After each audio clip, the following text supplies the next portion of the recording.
Hey guys, tonight we're not wading through the greasy chaos of pirate ships. No shady treasure maps, no parrots who swear too much, and no sunburnt sailors shaking their fists at the sky because someone ate the last biscuit. Nope. Tonight, we're stepping into something vast, cosmic, and awe-strikingly mysterious. The moment described in Scripture when the trumpet is blown and everything, yes, everything, comes to a halt. A moment that doesn't just shake the world, but unravels the entire universe in a single breath of divine command. But before we sail into realms far more intense than pirate tantrums, take a second to like the video and subscribe, but only if you genuinely enjoy these late-night journeys into history, faith, and the deep end of human curiosity. Leave a comment telling me where you're listening from and what time it is. Somehow, it's always 2 a.m. somewhere. And topics like the end of the world as we know it, yeah, they hit differently at 2 a.m. When the lights are low, the room is quiet, and your brain suddenly decides to ponder eternity. Now dim those lights. Turn on a fan for that soft white noise breeze. Get comfortable. Maybe tuck your feet in. Not because imaginary rats are lurking, unless your imagination is feeling chaotic tonight, but because we're stepping into a story where the only thing creeping up on you is cosmic wonder. Let's pause for a second. Have you ever truly wondered what that moment would feel like? Not in movies, not in doomsday cartoons, but in the language of Revelation. A single sound so powerful that mountains crumble, stars extinguish, seas still themselves, and every creature falls silent. A moment when the entire universe, which seems so permanent, turns out to be more fragile than a sandcastle in a hurricane. Tonight, we're walking gently through that concept, not with fear, not with theatrics, but with curiosity and calm. We'll explore what scriptures say about the trumpet, why it matters, what it signals, and how people across centuries imagined the moment when time itself pauses. But don't worry, we're not spiraling into panic or rushing into apocalyptic firestorms. We're floating through the story slowly, like drifting through a quiet, star-lit sky. This is the kind of contemplation meant for soft blankets, dim rooms, and minds ready to wander into the big, beautiful unknown. So settle in. Feel the world grow still around you. Let your breath deepen as we step into ancient descriptions of cosmic endings. Endings that are less about destruction and more about transformation, renewal, and the promise that what comes after is greater than what came before. Tonight, we're exploring a moment bigger than empires, bigger than oceans, bigger than life itself. A moment where creation pauses, where the universe exhales, and where everything returns to the one who made it. Ready? Let's begin. Chapter 1. The First Blast and the Unmaking of the Old World. The moment arrives not with chaos, but with a stillness so deep that all creation seems to pause. Time itself holds its breath. The universe, every star, every planet, every drifting particle of dust, waits in a silence older than memory. And then, from a place beyond all places, comes the first blast of the trumpet. It is not a sound in the ordinary sense. It is a command, a decree, a wave of divine intention that moves through the heavens with unstoppable certainty. The blast ripples across the fabric of existence, soft at first, like a distant tremor, then expanding outward until even the furthest galaxies seem to respond. The heavens, which once felt infinite and permanent, tremble as though waking from an ancient dream. The sky fractures into dazzling currents of light, not violent, but overwhelming in majesty, as if creation is returning to the one who made it. Every structure, every mountain, every monument shaped by human hands releases itself into dust. What once stood firm now fades gently, as though recognizing that its time has simply come to an end. Earth does not rage, it exhales, releasing the weight it has carried since the dawn of mankind.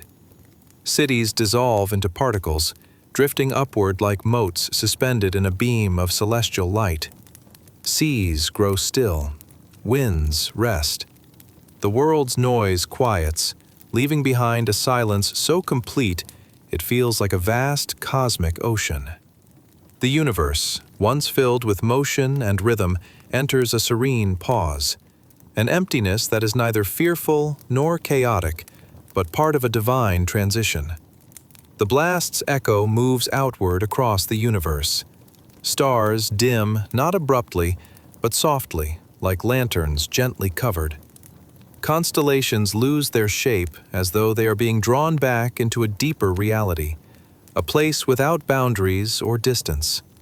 The vast celestial tapestry that once stretched from horizon to horizon slowly unravels, its threads folding into the unseen. What remains is a void, silent, weightless, unburdened. A space cleared of all distractions, all illusions of permanence, all the layers of existence that once felt so fixed. It is not a void of terror, but of anticipation, as if the universe itself is waiting for instructions on what it will become next.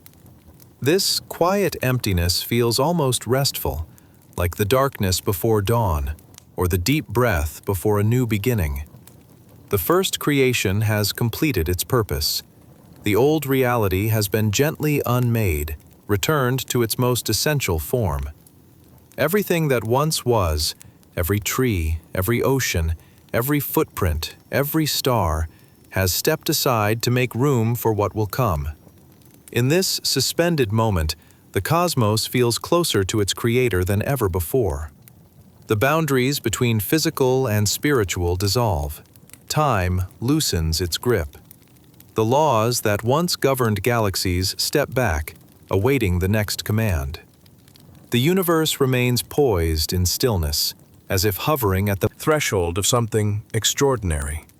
It knows that the trumpet's first blast is not an ending in isolation, but the beginning of a profound exchange. The old world giving way to the new, the temporary surrendering to the eternal. The darkness now feels different, warm, intentional, purposeful. It is the canvas on which the next reality will be written. The emptiness is not absence, it is preparation. And so, the universe waits.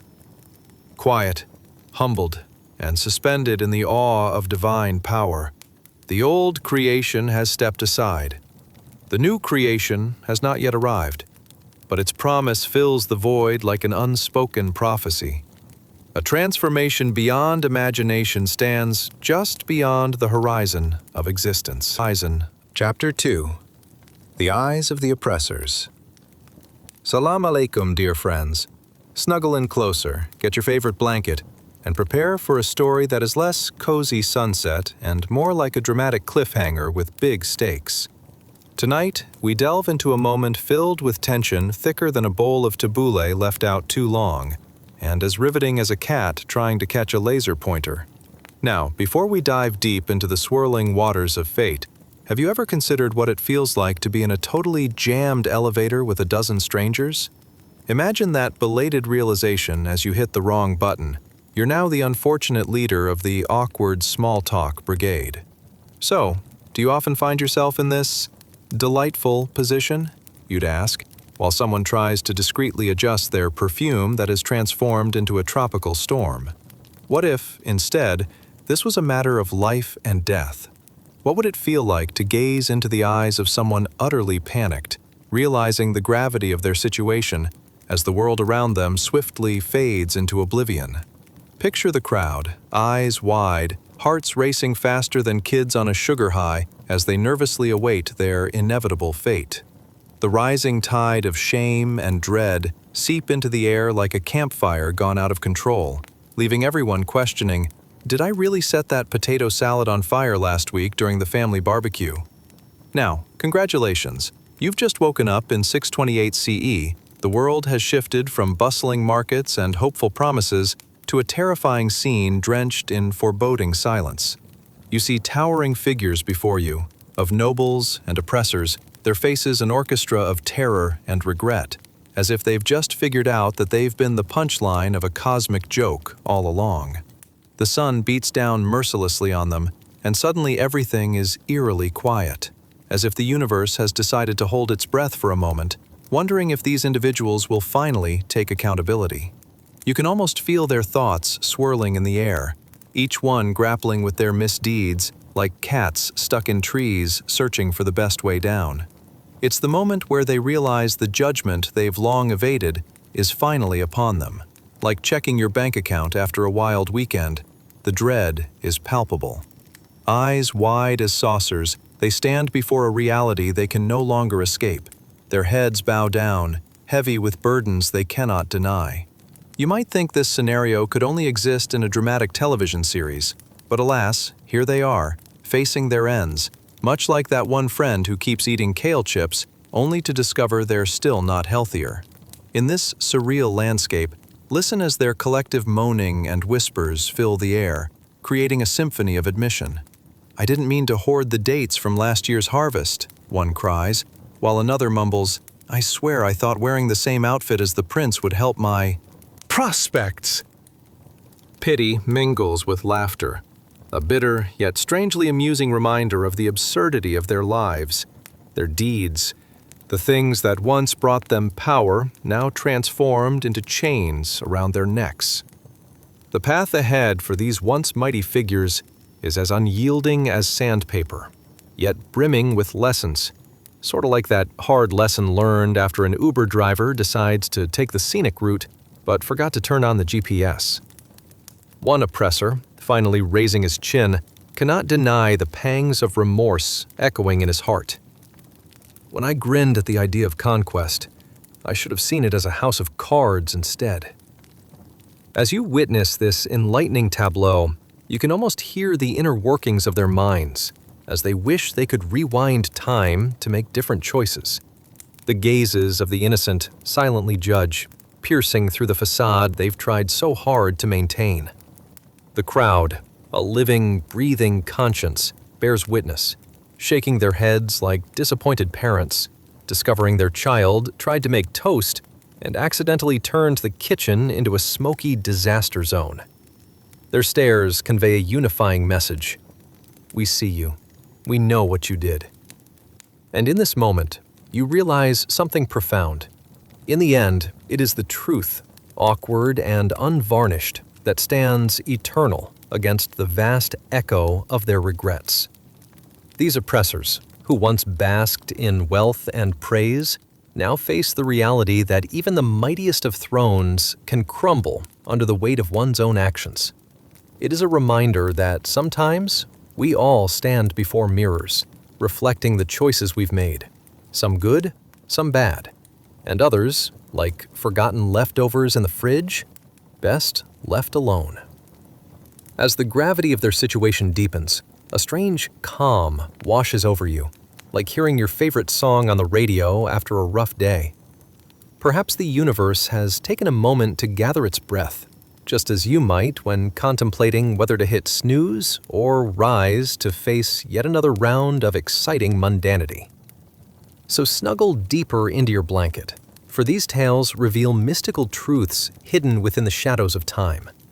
May you carry the knowledge of their fates and the lessons learned into tomorrow, embracing each decision as a stepping stone toward growth.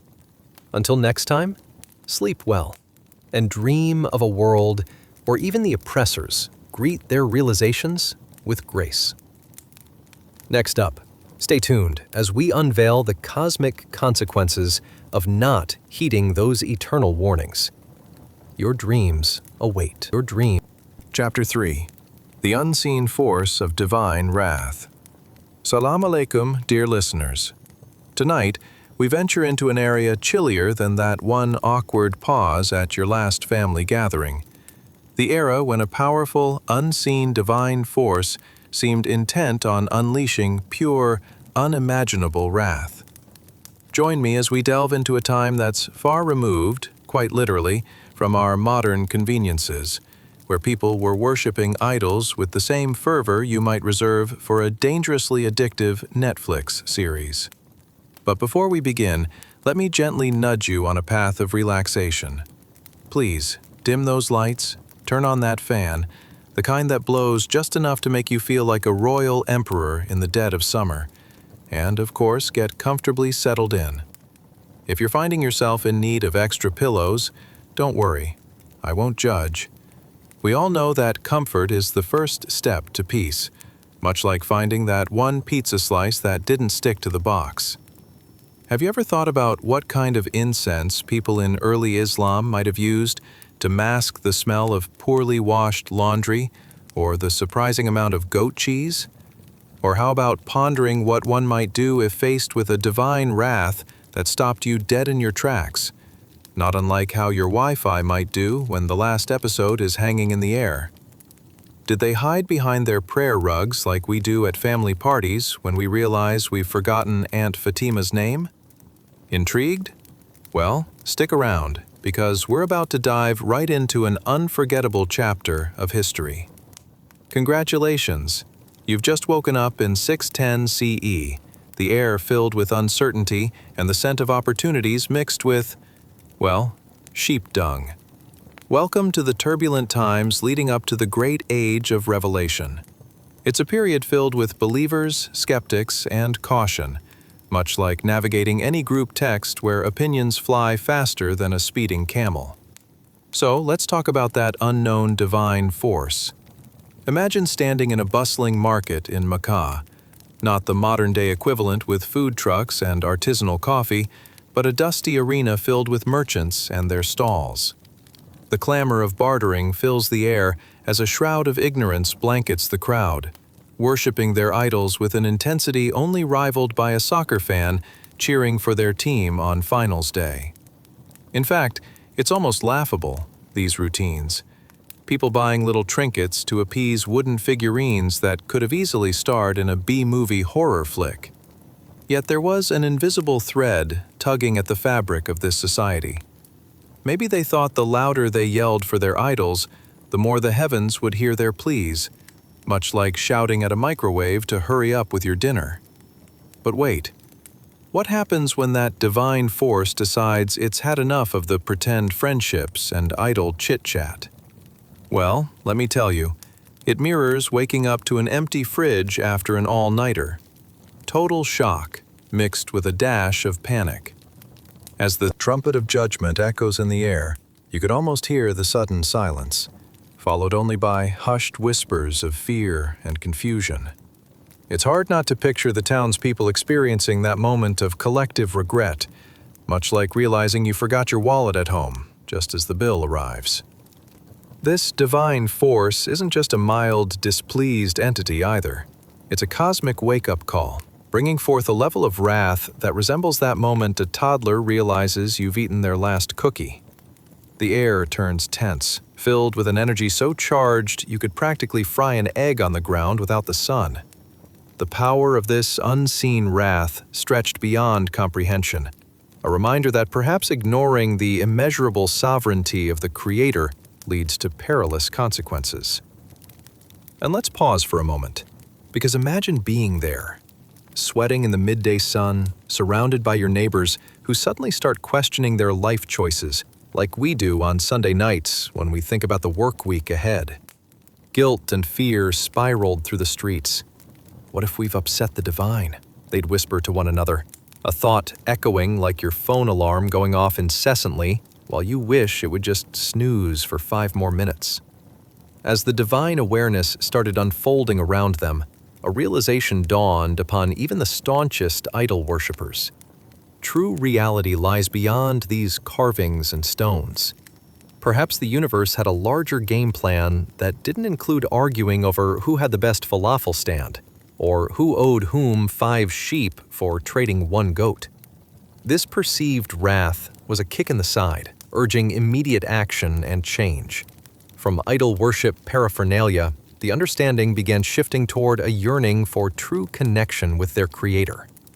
Imagine stumbling upon an unexpected epiphany, that the real power lies not in chiseled wood or stone collectors, but in a Creator who knows exactly what you're thinking. Cue the sweat beads rolling down foreheads. In this awakening, leaders emerged. Think of them as the original influencers, although not the kind you're used to, constantly showcasing their trendy outfits. Rather, they were now caught in the whirlwind of a duty far greater, spreading the truth, guiding the people, even while attempting to save a few hearts from turning into troublesome, tiny little idols. And while history shows that change is rarely met without resistance, it's worth noting that the wave was undeniably powerful. As we float back to the present, it's inevitably with a knowing smile, understanding that worrying about utensils at dinner will never compare to navigating divine enormity. And so, we close this chapter, leaving you with thoughts of ancient markets and the volatile energies of unwelcome revelations. For now, let this serenity wash over you, like cool water after a hot day, inviting, promising, and soothing. As you drift off to sleep tonight, remember this gentle transition, a story centuries old, and yet so intimately personal, reflecting that we too sometimes forget our place amid our daily distractions. May Allah guide us all as we navigate our own markets filled with idols, both seen and unseen. Good night, dear listeners. Good night. Chapter 4. The Final Call of Judgment. Salam alaikum, dear listeners. Welcome back to this soothing journey where we delve deep into over a millennium of profound stories that echo through time. Tonight, we'll navigate a moment far chillier than the fridge with the unwanted leftovers that somehow keep haunting you, the unimaginable echo of the divine trumpet that heralds judgment. Sounds captivating, doesn't it? Much more dramatic than your last family outing. Now, before we embark on this roller coaster of history, why not snuggle into your favorite spot? Pick that one pillow that feels like a soft cloud. Yes, that one.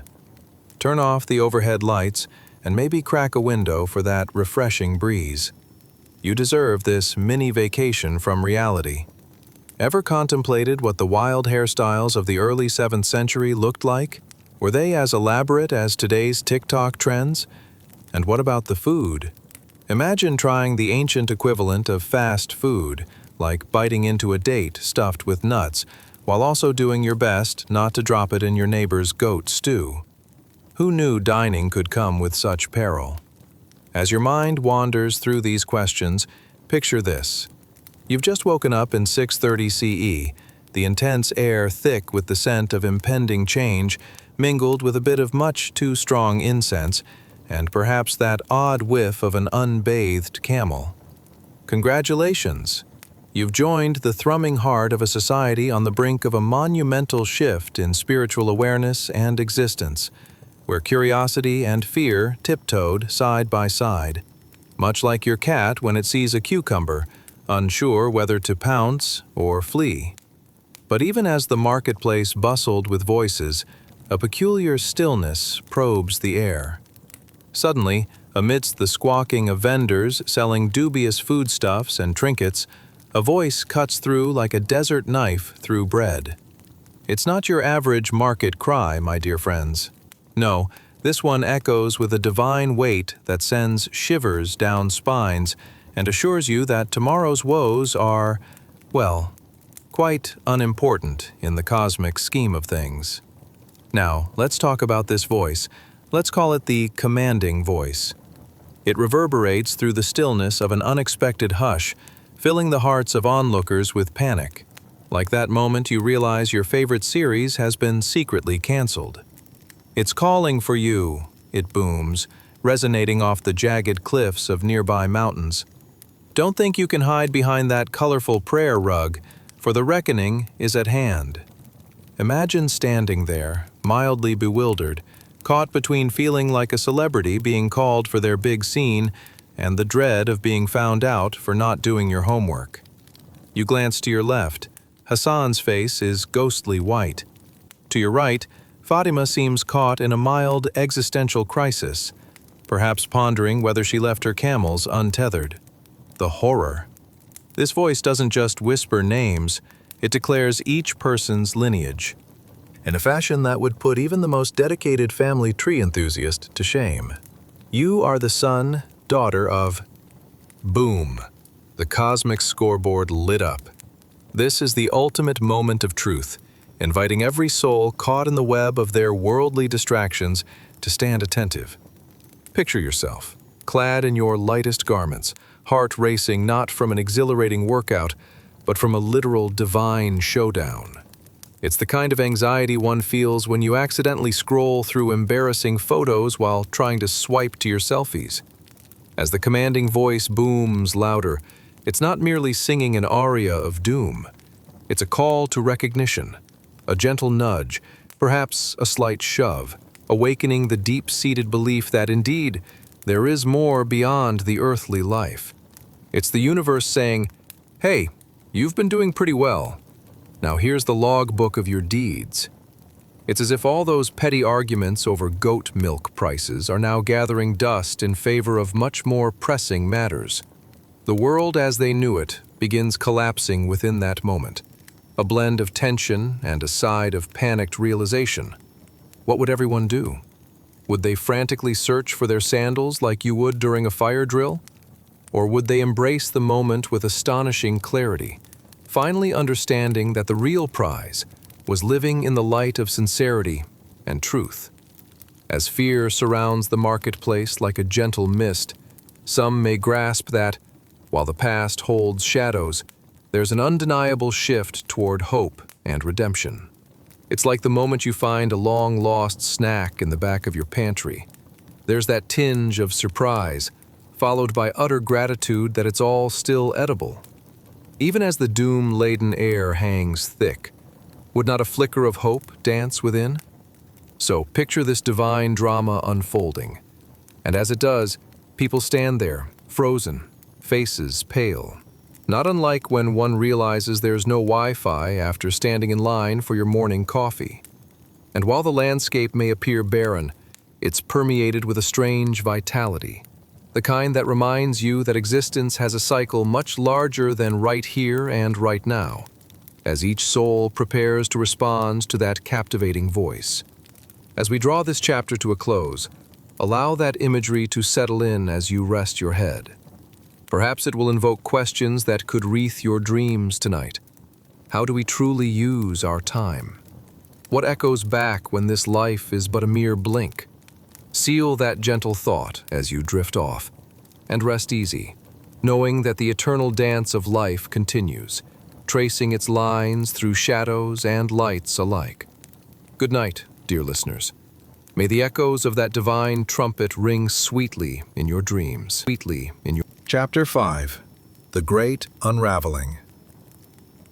Salam alaikum, dear listeners. As we drift deeper into our exploration of the cosmos, prepare for a moment more horrifying than mistaking salt for sugar in your morning coffee. The day when the divine trumpet blows, sending waves of universal annihilation that would make any cat jump out of its furry skin. Yes, it's that serious.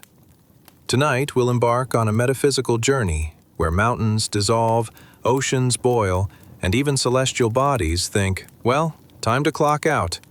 But fear not.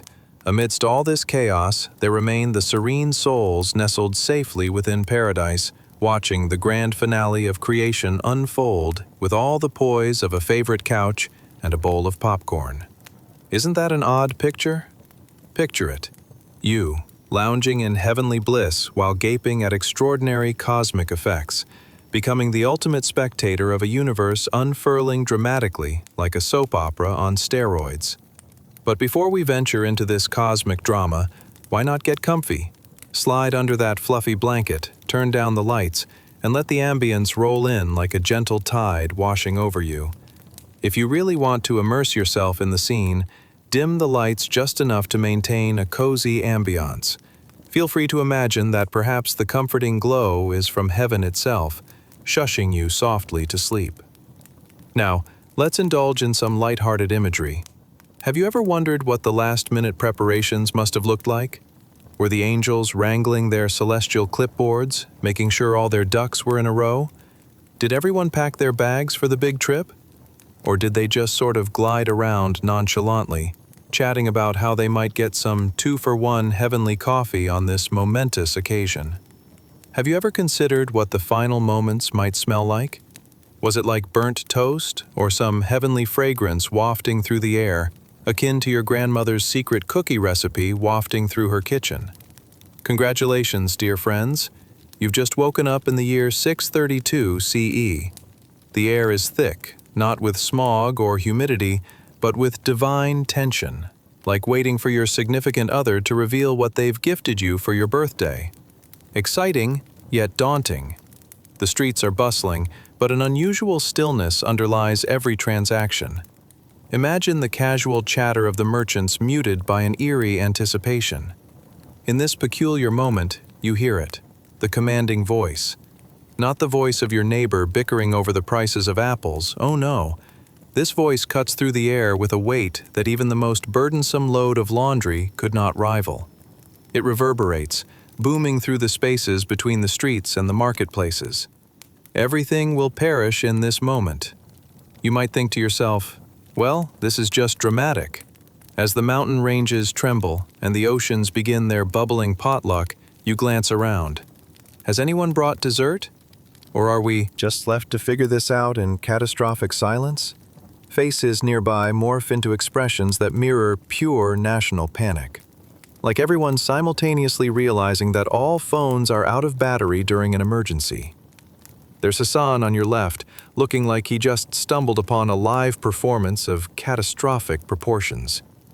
Fatima, 2 stalls down, scrambling to gather her spices and herbs, contemplating if they might still carry value beyond the impending doom. And then, it happens. The moment of reckoning.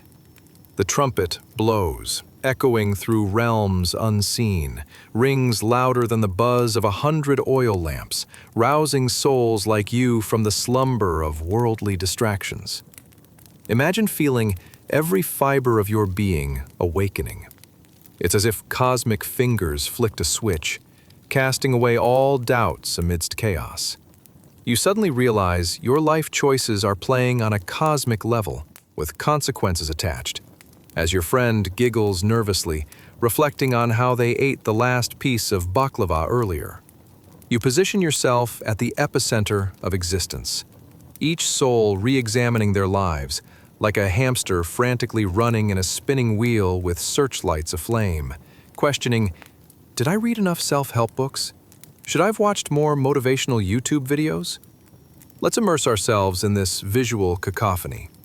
Picture that the mountains are collapsing like a loser in a game of Jenga after deviously planning to hang in tough a moment longer.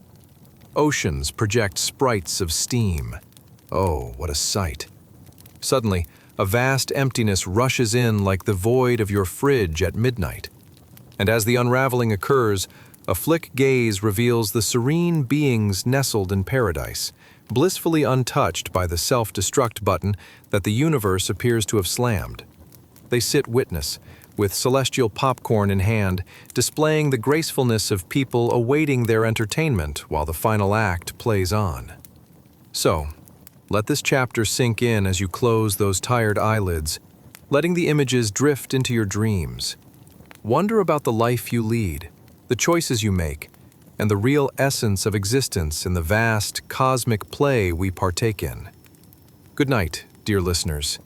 May the echoes of cosmic revelations stir sweet dreams and endless reflections while you rest in the embrace of the universe. Chapter 6. The Surreal Unraveling. Salam alaikum, dear friends. As we journey further into the fabric of existence, prepare yourself for the kind of surreal experience that makes forgetting your wallet at home feel like a minor inconvenience. A time when the familiar world, as comforting as your favorite old sweater, begins to dissolve like sugar in hot tea, fired up by the trumpet blast signaling the end of all things. Now, to paint a vivid scene, imagine you're reclining in a plush pillow of cosmic fluff, drifting through a landscape where bouncy castles meet movie sets and reality laughs at the absurdity of its own existence. Yes, it's time to get rid of those stubborn thoughts rattling around in your head like marbles in a tin can. Close your eyes and envision the day the trumpet is blown. What do you think would happen? Would you grab snacks like you're preparing for a marathon, or perhaps start silently evaluating your life choices? Should I have eaten that extra samosa last week?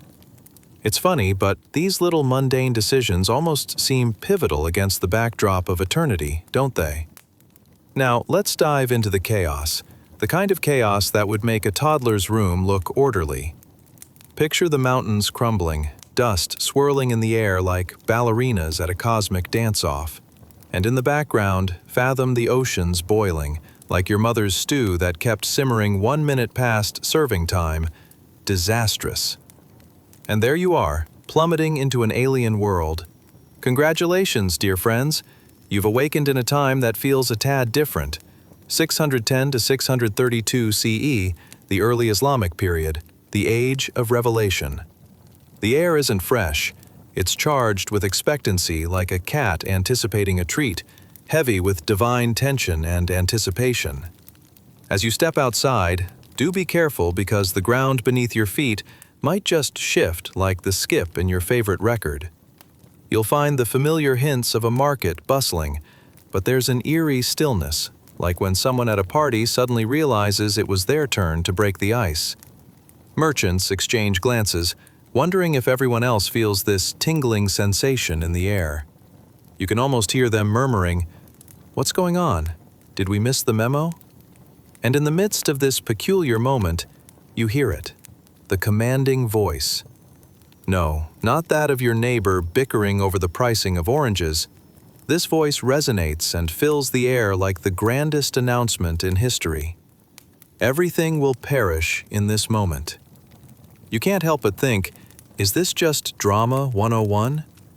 The ground trembles beneath you and you glance around.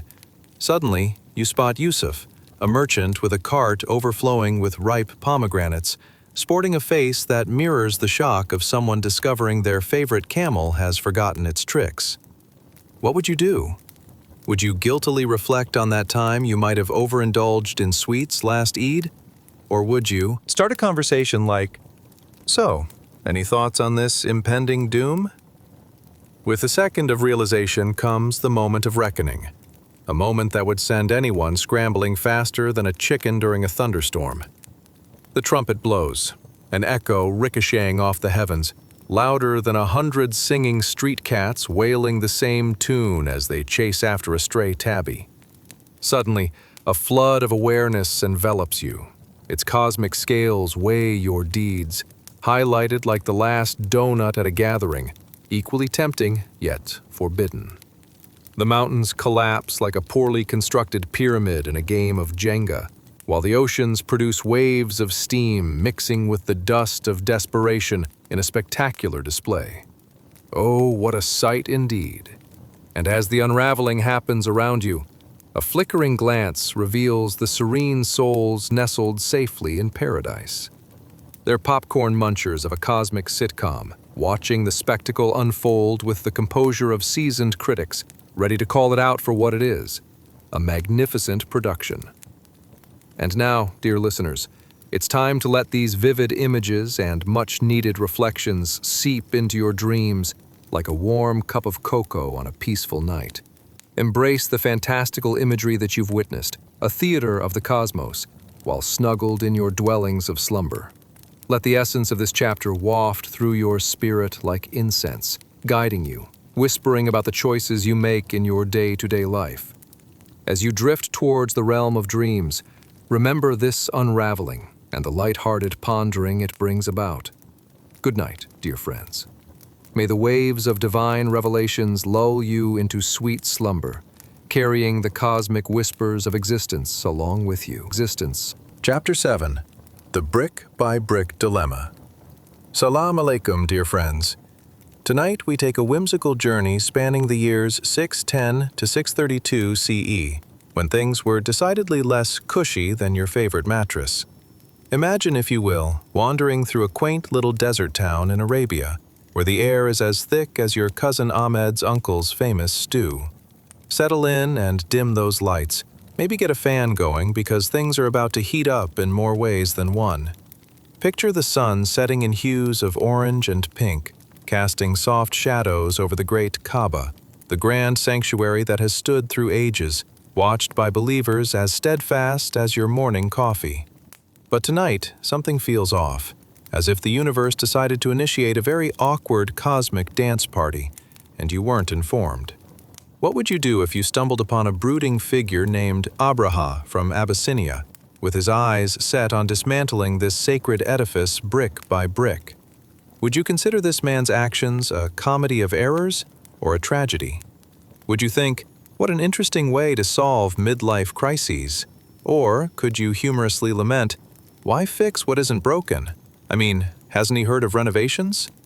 Now, my dear listener, allow yourself to dive deeper into this unfolding spectacle, where history meets absurdity as the Kaaba faces its unexpected adversary. As you sink into this narrative, allow the texture of history to envelop you. Imagine the rough stone of the Kaaba beneath your fingertips, each block a testament to centuries of devotion. Ah, but here comes Abraha, the man with a plan that's about as misguided as wearing white to a barbecue. But hey, give him credit. He thought he could impress his soon-to-be followers. In this age of revelation, the world pulsates like an uncoordinated dance team trying to follow a beat. Abraha, driven by hubris that could rival even the most ambitious of your internet trolls, arrives in Mecca with a grand army and an even grander delusion. He's prepared to break down the barriers, literally. His heart is set not just on gold, but on the very soul of the Arabian Peninsula. In all the hubbub, one can't help but think of the likelies. Did he think knocking down that ancient structure would earn him a spot in the Hall of Fame of historical villains? You know, next to those who can't return their library books on time? As he begins his destructive quest, you can hear the crack of the stones, sounds akin to a child inadvertently cracking a piñata before the party starts. Abrupt, jarring, and utterly audacious. You feel a rush of sympathy for the worshippers, eyes wide open, hearts racing, gossiping amongst themselves like a group of teenagers at a mall. Did you see what he just did? Is he going to pay for that? But I digress. The scene unfolds with the onlookers overwhelmed by a whirlwind of emotions, filled with awe and anxiety. You imagine the marketplace, bustling with merchants quizzically pausing their trade of dates and spices, wide-eyed and whispering, "Is this all some sort of elaborate prank? Or have we underestimated the stages of Abraha's sanity?" Now, let's take a moment to picture the grandeur of the Kaaba, juxtaposed with this aspiring demolisher, his army ready to follow. It's like watching a cat confront a lion, entertaining and alarming in equal measure. And sure enough, Abraha's antics draw the attention of the heavens. Picture, if you will, a gathering of angels wagering over whether Abraha will win the day or be left standing amidst a pile of bricks, like an unfortunate contestant in a failed home renovation show. As the shadows grow longer, a wave of tension washes over the onlookers, forming a tangible barrier of panic that even the sourced spices can't disguise. With each brick that falls, it's like the universe collectively gasps. How could this happen in a land where faith has been an unwavering foundation? And now, dear listener, imagine the wailing winds carrying whispers of panic as disaster seems just a breath away. Like a classic case of, you can't make this stuff up, the spectacle escalates. Each solid structure that crumbles gives rise to another laughable twist. One can almost hear the voice of an unseen narrator proclaiming, "And thus, the destruction was not the only uncanny comedy of calamities entered in the annals of history." And just when things seemed bleak, when Abraham might have believed he could rewrite history, divine retribution arrives. In what can only be described as a nativity story with an unexpected twist, flocks of divine birds descend with precision that even a seasoned chef would envy. They drop stones like hellfire, turning Abraha's ambitions into nothing more than yesterday's news, ensuing bedlam like a toddler's birthday gone wrong. You can almost hear the cackling laughter of the universe as Abraham realizes his grand plan has more holes than his shoes. As his army scatters like leaves in a gale, the message is clear. The Kaaba stands, an emblem of faith against the folly of prideful men. And here we are, witnessing the whimsical narrative of destruction and divine protection. So, as you settle into the embrace of tranquility, Keep in mind how history often unfolds, littered with characters who build, break, and sometimes trudge into glory, or, more amusingly, into comedic oblivion. As you drift into your dreamscape, may you find courage in the resilience of the past and humorous solace in the twists of fate. Good night, dear friends. May your slumber be filled with dreams sweeter than the syrup drizzled on your favorite pancakes, filled with echoes of history, and perhaps a sprinkle of misadventure. Chapter 8. The Last Seconds Before the Blow. Salam alaikum, dear friends. Tonight, prepare yourselves for a tale more surreal than your dreams of flying monkeys doing the cha-cha. We're stepping back into the dimly lit days between 610 to 632 CE, a time when one's biggest worry might have been how to hold a decent conversation without accidentally offending a tribe, because heaven forbid you mix up the mixed nuts at a communal feast. Now, before we dive in, like a child into a pool that they just realized is filled with jelly, let's take a second to appreciate the absurdity of it all. Imagine you wake up one morning, and your breakfast dates are suddenly asking for peace treaties like they're negotiating a trade deal instead of, say, fighting for the last bite of the dates. Ever wondered what happens when the people you see every day turn into characters in a divine comedy? Or have you pondered about what it would be like when the winds start swirling and somehow it feels like you're stuck in an unending game of tag, but nobody's informed you that the prize is your very soul? Well, dear listener, that's where we find ourselves tonight. As we immerse ourselves in this story, picture the warmth of the sun brushing against your skin, the soft grains of the sand slipping between your fingers, and the ever-present smell of spices hanging in the air like an old friend who overstays their visit.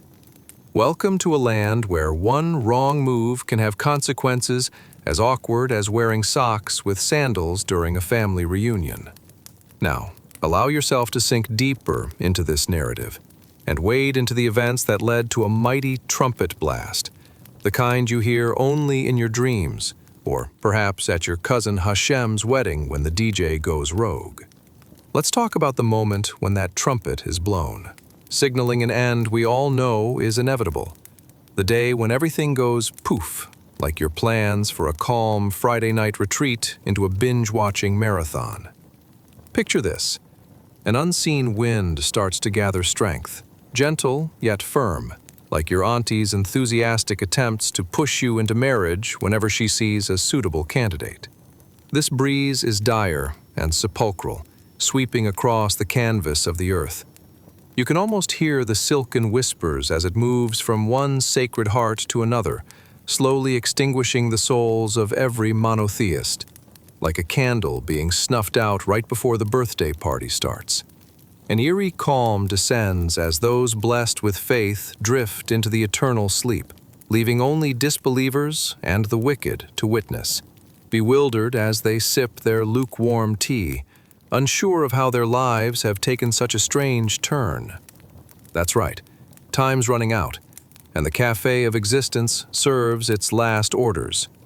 As the last of the faithful take their bows, the remaining spectators might think, is this an episode of survival of the fittest, or just the universe's idea of cosmic humor? We should have watched the hints closer. Meanwhile, the winds are racing briskly over the shifting sands, summoning an aroma of mystery and taste, a whispered memory lingering on your taste buds long after the fact. You can imagine the heartbeats of the righteous now stilled, and the remaining onlookers pondering their lives. What sort of snacks can one enjoy in such apocalyptic circumstances? Dates? Nibbles made from the grains of uncertainty? Ah, but worry not. The humor of the matter isn't lost on the heavens either. As the trumpet's clarity rings through the air, it's more like an awkward sound system failure at a concert. Everything goes silent. At this point, it's as if the universe hits the pause button on the cosmic sitcom of history. The disbelievers, even in their mischief, realize they've been left to watch a show without a plot twist or conclusion. Wait, we were just kidding about all this. Was there really never any heavenly popcorn? And just like that, imagine the disbelievers, wicker chairs creaking under their weight, sweat beading on their brows, staring at one another, wide-eyed and flabbergasted by this twist of fate. Like a poorly timed comedy routine, they grapple with an absurd reality that has now become stranger than fiction. Did we really think the show was over? What is an encore without the main act? Yet, as the world begins to perish, remember how it has working its way through silent acceptance, the air thickening with the weight of what's to come.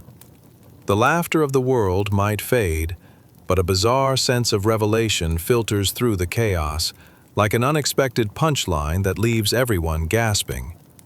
So, as this tempest of endings unfurls its wings, hold tight, dear listener. As you transition through the pages of this whimsical script, may you find solace, humor, and bewilderment in the twists of fate that shape our existence, reminding us that while tragedies unfold, the seeds of humor are often sown in the most unlikely places, even in times of renewal and revelations. Now, as the curtain gently closes on this part of our cosmic comedy, remember that laughter is often the best pillow to lay your head upon as we approach the end. For even the most somber of tales often carries within it the footprints of humor and light. Good night, dear friends. May your dreams be as rich as the stories spun through time, echoing with the ingredients of faith, levity, and perhaps a flock of singing birds. Chapter 9. The Exiled Realm of Shadows. Salam alaikum, dear friends. Tonight, we find ourselves drifting into a world more desolate than your cousin's backyard barbecue when it rains cats and dogs. Yes, we're venturing into the eerie landscape of a planet so cut off from divine mercy that even Wi-Fi waves have left it in a fit of frustration. Now, before you cozy up with your marshmallow-flavored herbal tea, kindly swipe all distractions to the side, like a seasoned magician making a rabbit disappear. And while we're settling in, have you ever wondered what it'd be like to be trapped in a never-ending episode of Survivor, but with no snacks and a cutoff from divine Wi-Fi? Imagine you're muddling through life on this planet that's more forsaken than even the most tragic soap opera. Would you befriend a devil just for the gossip? Would you barter with old socks for stale bread? Ah, the choices. So, without further ado, sink into your pillows. Let the cushions cradle your head as we slip seamlessly into this tale, where silence is louder than your aunt's claims about her award-winning chili recipe. Welcome to a realm shrouded in shadows, inhabited solely by exiled souls and lurking devils ready to make mischief before the final fire erupts. Here, on this forlorn planet, inhabitants just like yourselves shuffle about like confused penguins, trapped in a comedic ballet with no sense of rhythm. Picture a community where every individual is cursed with a sense of bewilderment, completely isolated from divine grace. Now, you'd think devils would attend the grand opening of such a fascinating place, right? Well, they've staked claims deep in the shadows like tourists too cheap to pay for guide service. Silence blankets the land, so thick that even the echoes have donned their winter coats, huddling among the ruins that once buzzed with life. Can you hear it? The uneasy sounds of exiled laughter mixed with a tinge of despair at the thought of late-night snacks dwindling to mere crumbs. Each soul wanders with a sense of heavy longing on their shoulders, like your uncle after he's eaten his third serving of biryani. Yet, here lies the hilarious irony. It's the very disbelievers who now clutch on to their dwindling fates, speculating like amateur philosophers about what they do with their final hours. Would they share anecdotes of their human failings or their unfortunate habit of wearing mismatched socks? Decisions. Ah, but the devils, those cheeky little scribes of chaos, they revel in the tug-of-war that defines the lives of humans here. Sneaking whispers of bitter despair and wavering faith, they dance upon the shadows, fiddling with the very strings of fate like an impromptu puppet show gone wrong. Now imagine the sight. A devil perched atop a rocky outcrop, strumming a makeshift lute made from a discarded sandal. "Oh, mournful mortals," he croons melodically, lament your choices as we bake a batch of despair-frosted regrets. Is that a prank or an anthem? Who can say? Perhaps it's just their way of warming you up for the impending fiery finale that nobody wants to witness, but everyone is secretly curious about. As time drags on slower than the pacing of an awkward first date, a strange camaraderie forms among the cursed souls. They exchange glances, half smirking, half sighing, sharing the burden of existence like a group of friends waiting for a bus that'll never arrive. Remember when we thought life could be more exciting? One might joke, while another nods solemnly. Yeah, but instead, we got stuck in this sitcom where the punchlines just keep getting weirder. With each blink of your eyes, this desolation grows thicker. The pungent smell of burnt offerings from the few souls still trying to seek divine applause fills the air, a reminder of what once was and how far they've drifted from it. Dark clouds loom overhead, looking suspiciously like that one guy who always appears uninvited at your gatherings, casting ominous shadows, whispering sweet nothings of thoughts grown bitter over time. But wait, what's that rumble in the distance?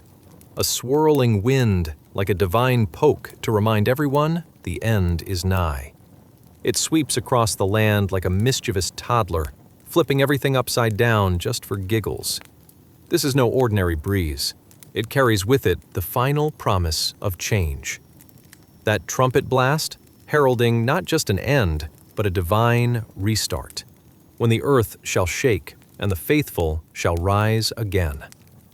So squeeze your eyes shut if you like.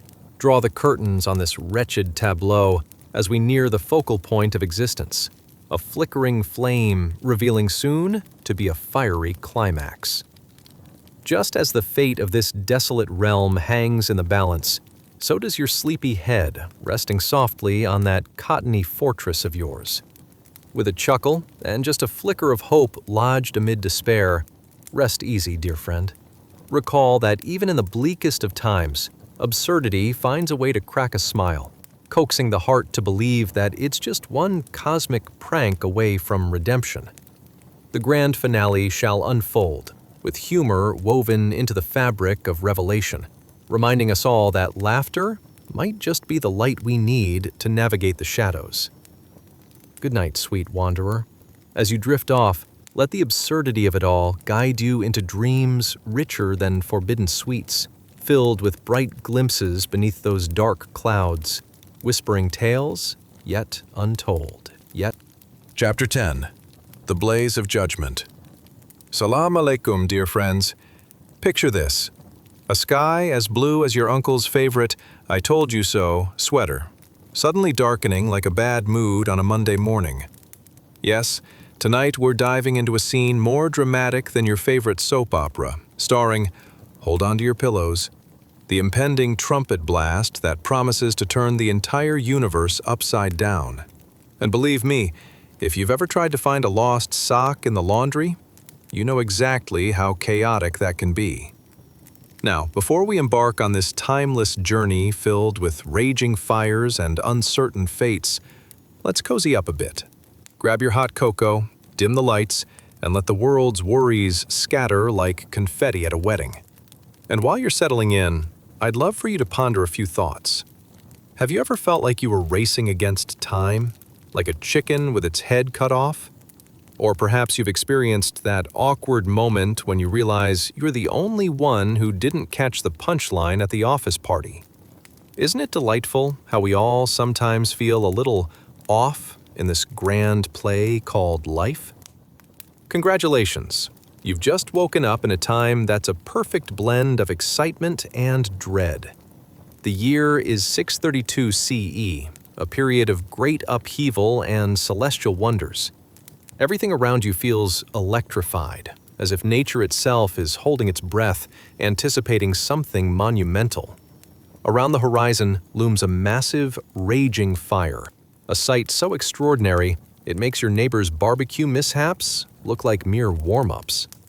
As you look toward this inferno in the distance, you can see the frightened populace, pierced with fear and desperation, hastily gathering together like misplaced puzzle pieces, They shuffle closer and closer, propelled by something greater than fear, like a cat chasing after a laser pointer. Can you hear their muffled whispers, a blend of prayer and panicked jokes about not getting caught in a traffic jam at the end of the world? Ah, the irony. Isn't it a little bit humorous how even at the brink of divine judgment, humor finds its way into the hearts of these beleaguered souls? Breathe in deeply, my friend, and let the heat of this monumental blaze wash over you. It's as if Mother Nature herself decided to turn up the oven to barbecue for a grand finale.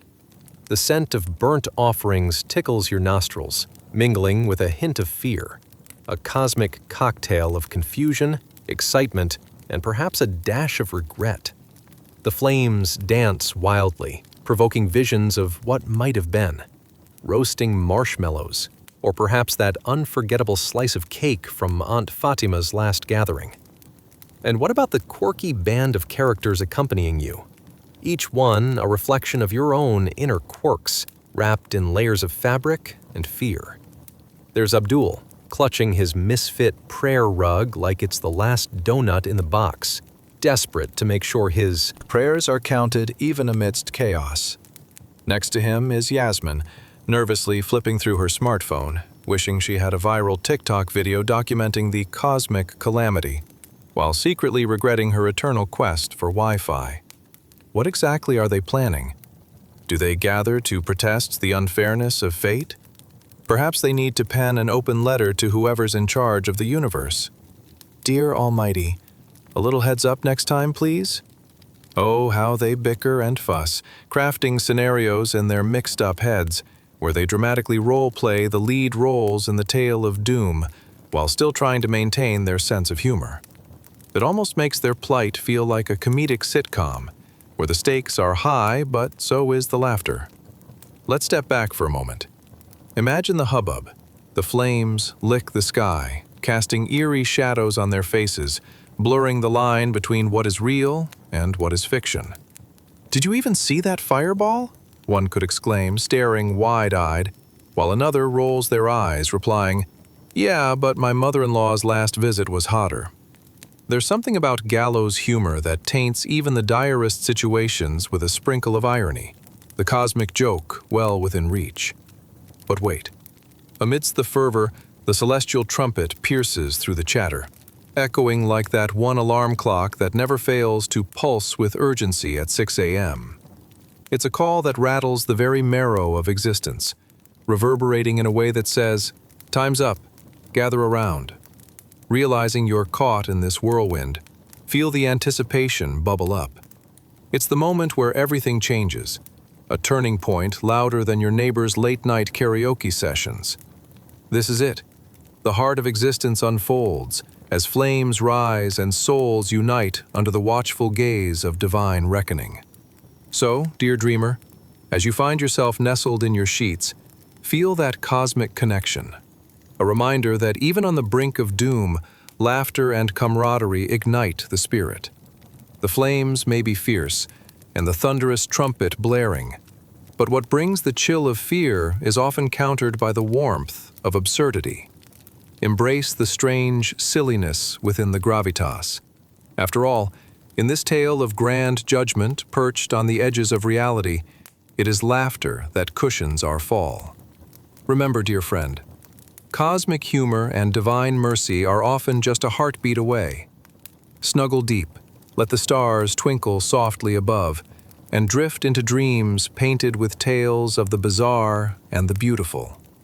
For the true journey has only just begun. Sleep tight, dear wanderer, as constellations twinkle in the backdrop of your dreams, dragging you into a world where flames are just the opening act, and the grand finale awaits. Chapter 11.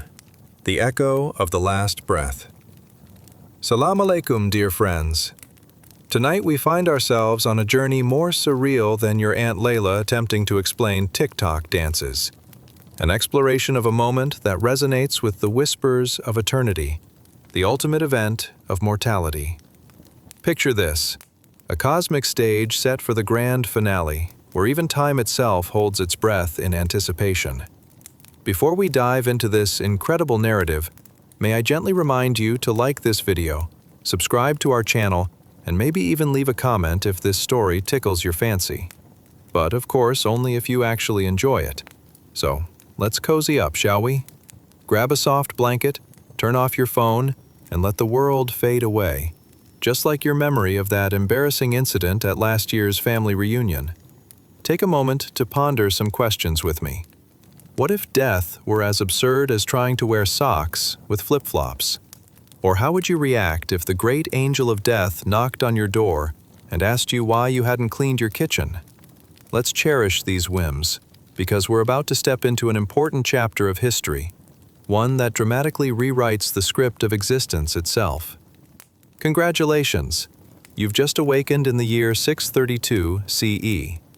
The scenery around you is not unlike a painting by a master artist. Vibrant colors mingle as if time is frozen yet ever moving. But this moment, dear friend, is not one of calm. As you brush off sleep, you can sense the gravity of what is about to unfold, an impending experience that will knock your socks off, metaphorically speaking, of course. The air crackles like the moment your oven timer dings. An odd blend of excitement and dread wafts through the atmosphere.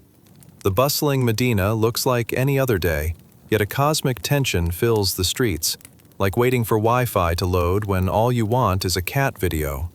People move in clustered pods, each lost in their thoughts, fear scratching away at the edges of their bravado.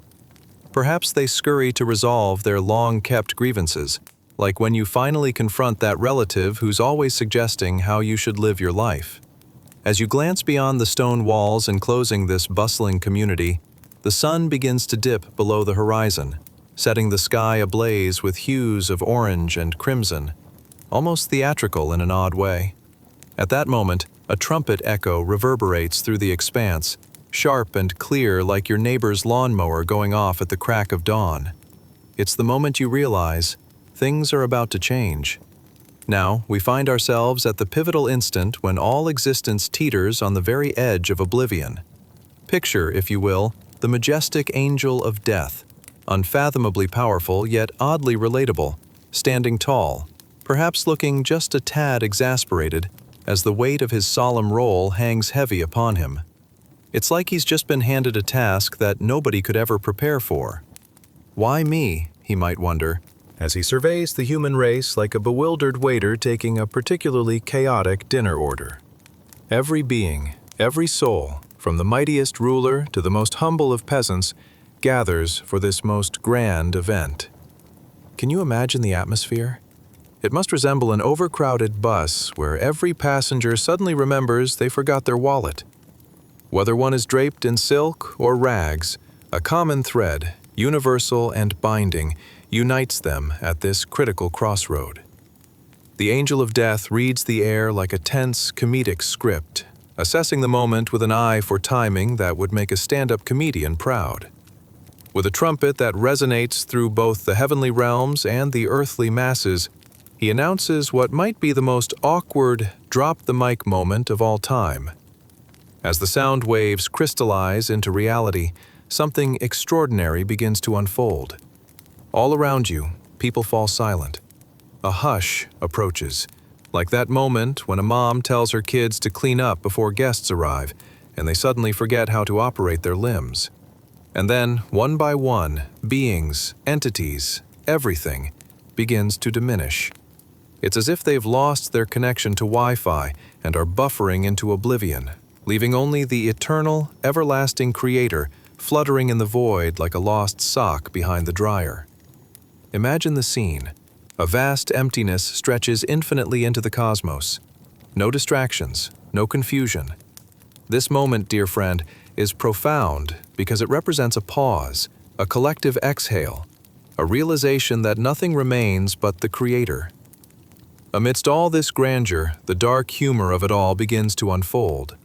Is this what I had to look forward to after all those awkward family dinners? You might chuckle to yourself as you float alongside the remnants of humanity.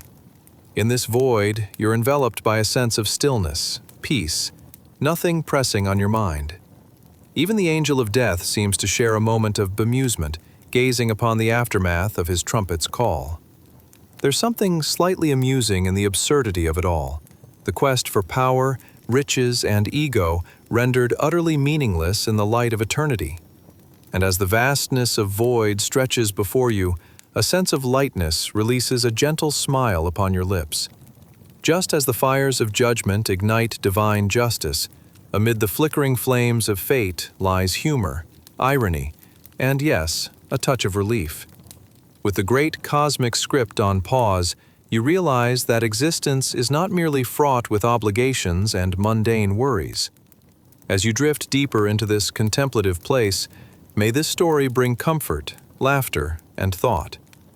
It reminds us that life, in all its absurdity and chaos, is but a fleeting chapter in the ultimate narrative composed by the Creator.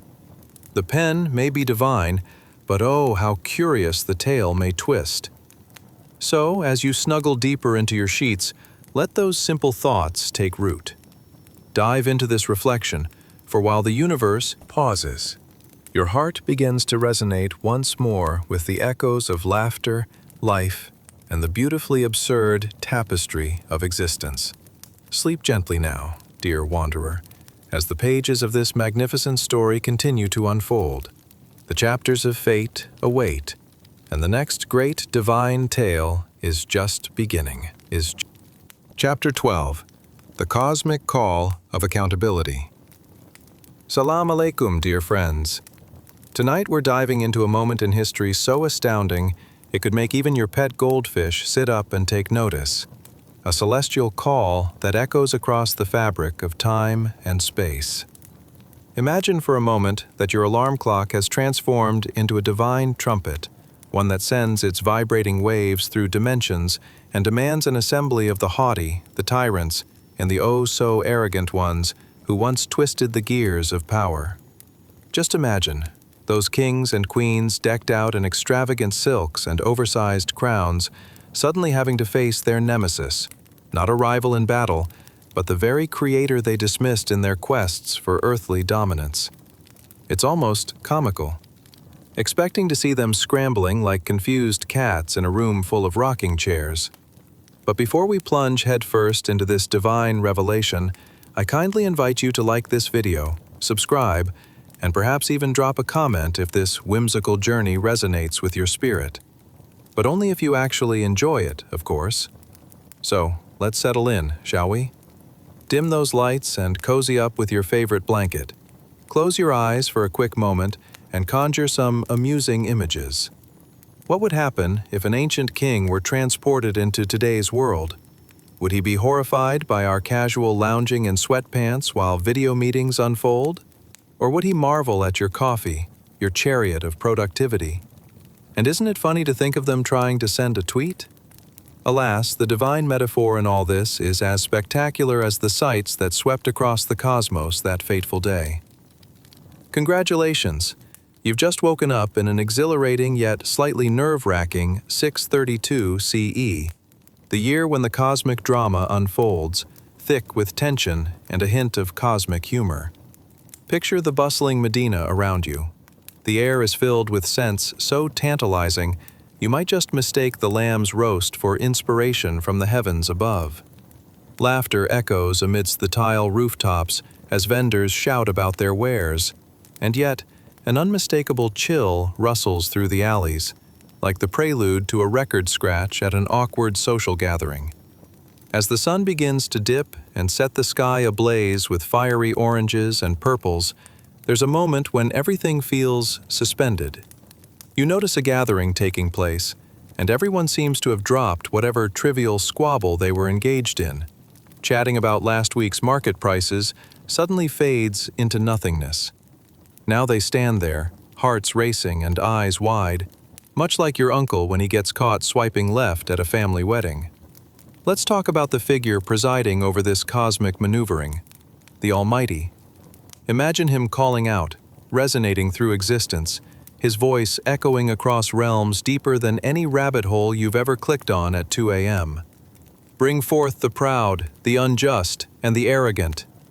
It's like an intergalactic game of hide and seek. Except this game has no winners. just lessons to be learned. With the voice of authority smoother and more profound than your best friend's TED Talk, we see those who once wielded power and authority stumbling forward. But wait, what are they wearing? Would their fine robes look rather drab next to the magnificence of the divine voice calling them out? You can bet there are some snickers among the spectators at the absurdity of it all, akin to witnessing that one friend turning up to a black tie wedding in a Hawaiian shirt and flip-flops. Picture the chieftains and rulers standing there, sweaty and awkward like they've been summoned to the principal's office. But this time, it's the ultimate accountability. One can almost hear the collective gulp echoed throughout the cosmos, a cosmic oops moment, as the grandeur of their past misdeeds and mindless arrogance flashes like poorly made TikToks on a looping screen. The ultimate design of this divine requirement is to reveal the truth lurking within each heart. And oh, how enlightening it must be. As a flicker of a spotlight shines over each of them, a reality check crashes down like an unexpected hailstorm on a sunny day. Who knew sprinkles of divine humor could be so illuminating? Just then, the trumpet blares again, vibrating through the ethereal atmosphere like your friend's phone when they're about to post that oh-so-funny meme about your last bad haircut. We see them, these once untouchable beings, broken by their choices. Can you imagine the sarcastic bits of commentary spreading like wildfire? Well, it seems they finally got a taste of what true humility feels like. And there, in that cosmic space of accountability, each soul gathers, facing the ultimate reckoning. The brilliance of the Almighty dawns upon them, as fragile hearts confront their truths more uncomfortable than the seatbelt hiding secrets after that indulgent road trip. You sense laughter that isn't mocking, but rather an eruption of realization, profound and humbling. This sobering spectacle reminds us that all the earthly crowns and riches mean little in the cosmic balance. The only thing that matters is sincerity of heart. In the silence that follows, the air thick with contemplation, one can almost hear souls laughing nervously. Is this what they warned us about? We thought the tests were weird, but nothing prepared us for this. Laughter mingles with tears, joy interspersed with awe, resulting in a rhythm of understanding. A strange yet beautiful ballet of acceptance taking place in the vastness of creation. Reveling in this transcendental moment, may it carry you gently to a peaceful slumber, wrapping you in the silky layers of understanding and humor that life offers. For when we wake up again, we will remember every act, every jot, and every neighbor's late-night karaoke is a beautiful note in the symphony of existence, echoing through the corridors of time. So close your eyes now, dear wanderer, as we drift into dreams where cosmic accountability becomes the catalyst for laughter, profound connections, and, above all, humanity. Sleep lightly and blissfully, for tomorrow brings more of this grand tale, yet to be unveiled, just waiting for you. Chapter 13. The Divine Proclamation of Royalty. Salam alaikum, dear friends. Tonight, we embark on a journey more titanic than your uncle's attempts at karaoke. A celestial proclamation that cascades down from the highest realms straight into our hearts. Imagine a booming voice, deeper than the abyss of your last terrible Netflix binge, spilling forth a reminder of who's really in charge of this universe. We're talking about the Creator, the King of Kings, sitting on his divine throne, ready to remind you, and everyone else, that this kingdom of existence belongs solely to him. Picture this. If there were a cosmic reality show, the opening theme would likely feature angels in elegant robes, preparing for the royal announcement. In this corner, we have the Creator, resplendent and regal, set to reveal the ultimate truth that will leave kings scratching their oversized crowns and philosophers scrambling for their notepads. Yes, my friends, this isn't just any announcement. It's a moment in history with more flair than a peacock in a tuxedo. So, while we're cozying under blankets, perhaps we can ponder a few silly yet profound questions. What would the servant of the emperor feel when summoned to the coconut under-galaxy realm? Would they bring snacks? Or perhaps they'd offer up their best excuses, hoping they wouldn't accidentally trip over ambrosia while giving their royal report. And would they remember to pack their finest charm, or leave that in the last century's closet? Congratulations, you've just woken up in the early 630s CE, a time weighted by divine expectation. The sun peeks through the clouds, illuminating Medina, where the air is sweet with the scent of spices and freshly baked bread. Imagine the streets bustling with life, overflowing with people gearing up to savor every morsel of existence they can squeeze from this divine initiative. It's like a street fair, but with more incense and a little less electronic music. In this wondrous realm, a congregation has gathered, titillated by the electric atmosphere of anticipation. The murmurs of the crowd swell, reminiscent of weekenders gathering for a long-awaited food truck festival, except with a tad more urgency. They're here waiting for a moment of cosmic magnitude, a proclamation that would shake the core of existence, just as your old neighbor shakes your rooftop during the Sunday football game. Suddenly, a hush falls over the crowd, sharper than a cat's curiosity when faced with a vacuum cleaner. You can feel the tension, electric like your friend during their first date, trying to make the right impression while juggling a bowl of guacamole. The atmosphere is alive. And then, with a voice that rumbles like the world's mightiest thunderclap, the Almighty speaks. "This is my kingdom," he declares, resonating across the dimensions. "All creation is mine, every star a brilliant sparkle of my design, every grain of sand a testimony to my greatness." You can almost hear the confused trumpets of celestial beings trying to decide if they're applauding or still in shock. Picture the haughty rulers, the ones who thought their kingdoms were impenetrable, like your witty friend who claims they could beat any level in a video game, standing present. Memories of sugar plums replaced with the bitter taste of reality. Talk about a cosmic mic drop. Can you imagine? Those who once commanded legions and hoarded riches now face the ultimate accountability. What was all that boasting for? Echoes through the air. And you might catch a glimpse of a king trying to hide behind a palace pillow, albeit clumsily, sending his surrounding decor toppling. The crowd's giggles sound like a delightful hum, blending into the soft breeze, illustrating that divine humor sometimes emerges right at the intersection of fear and humility.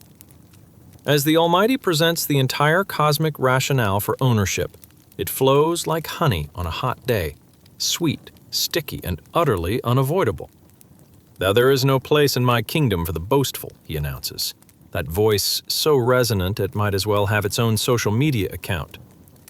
As the message unfolds, pride and arrogance melt away quicker than ice cream on a sunny afternoon, revealing the stark truth beneath: fragility, humanity, and the universal desire to be more than any title can define. The trumpet sounds once more, blasting the realities of existence like a heavy bass drop at a concert. And with that sound, hearts quiver under the pressure of divine accountability, awakening even the most slumbering souls. Oh snap, it's time to own up to the choices made. Did I really bring that much salt to the dinner party of life? Or was my charm just too overwhelming? In that moment, the reality of every action becomes clearer than ever, no longer shrouded under the veils of power and pretense. As laughter mingles with shock, perhaps the lamenting kings seek solace in the humor of divine wisdom. What better way to realize their missteps than through a comical revelation of their true insignificance? So here we find ourselves, witnessing the sheer brilliance of the Creator as his authority unveils a cosmic awakening, a royal decree laced with the kind of humor that prompts even the rocks to chuckle. The beauty of humility blooms in the hearts of the once proud, guiding them through the winding corridors of self-awareness. As we drift into sleep now, filled with the light of this divine proclamation, let us carry the message gently to our dreams. We are all but threads in the grand tapestry of existence, each uniquely woven, yet irrefutably interlinked in the grand design. Sleep well, dear wanderer, and know that beneath the royal proclamations of existence, beneath the velvet drapes of the cosmos, lies the divine humor of our shared humanity, reminding us at the end of the day to find lightness even in the heaviest of reckonings. Sleep peacefully as we prepare for more wondrous tales, waiting to unveil the next layer of divine spirit wrapped around us. Good night, my friends. Chapter 14. The Roar of the Cosmic Trumpet. Salam alaikum, dear friends. Tonight, we're about to dive into a cosmic narrative that's more electrifying than your cousin's dance moves at a family wedding. Imagine a trumpet so grand, so monumental, it makes the horns of a marching band sound like the chirping of a tiny rubber duck. That's right, folks. We're talking about the moment when the trumpet is blown, signaling a cosmic end, something akin to a divine wake-up call. Only this one is less about breakfast and more about accountability on a universal scale. Now, as you nestle into your blankets, perhaps with a soft pillow cradling your head and a snack just within reach, but not too crunchy, please, let's ponder some whimsical ideas. What do you think it would be like if the trumpet blast interrupted your peaceful binge-watch session? Would you try to finish the last episode before facing the inevitable reality? Or perhaps you'd scramble through your coffee table for snacks, thinking, at least I'll have some crunchy goodness as the world ends. As you settle into this narrative, here's a thought. How do you reckon a snail would react to the trumpet?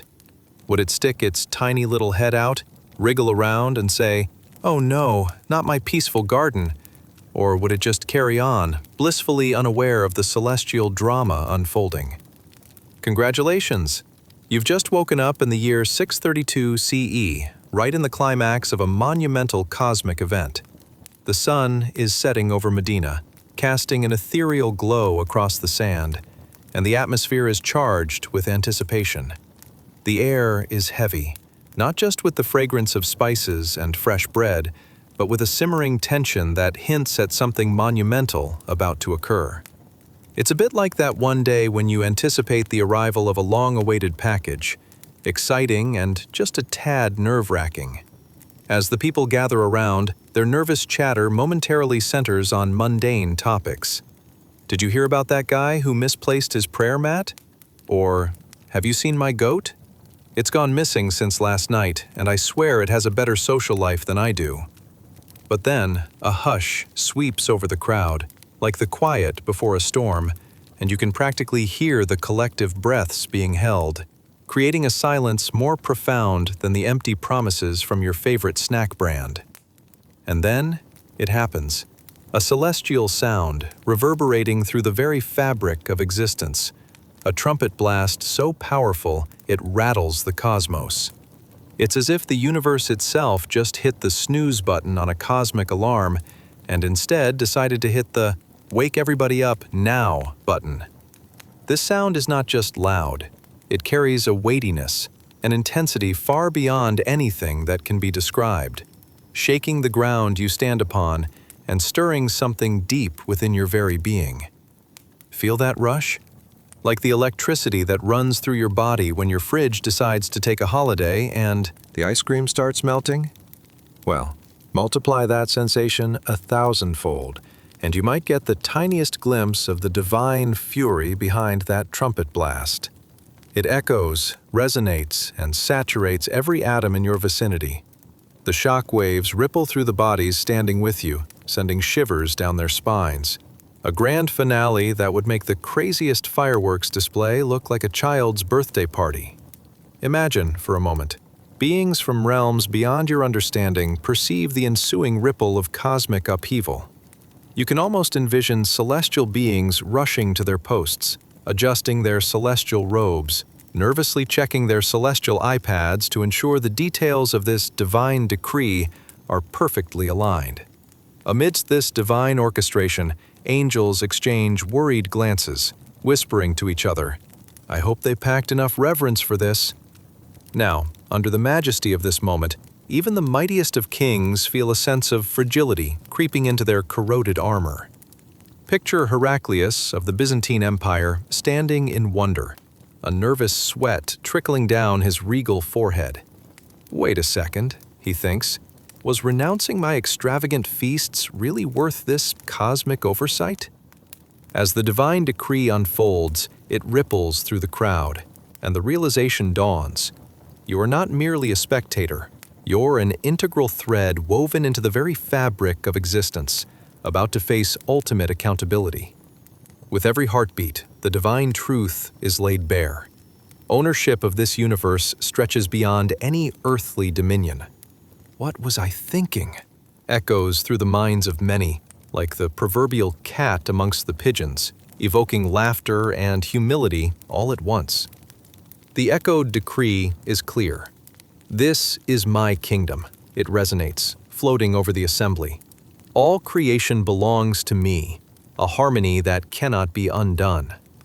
The once boastful rulers are struck silent, faces drained of their self-importance, caught in the cosmic joke that is their fleeting existence.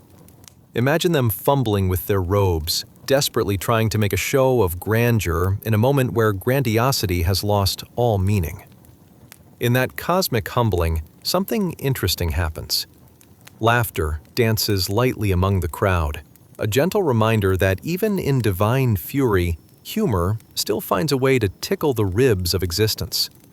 Can you imagine the kings awkwardly huddled behind celestial cushions, silently questioning whether those humility lessons taught at school were ever going to come in handy? Indeed, as the trumpet fades, one lesson reigns supreme. Humor, intertwined with divine wisdom, is a powerful teacher.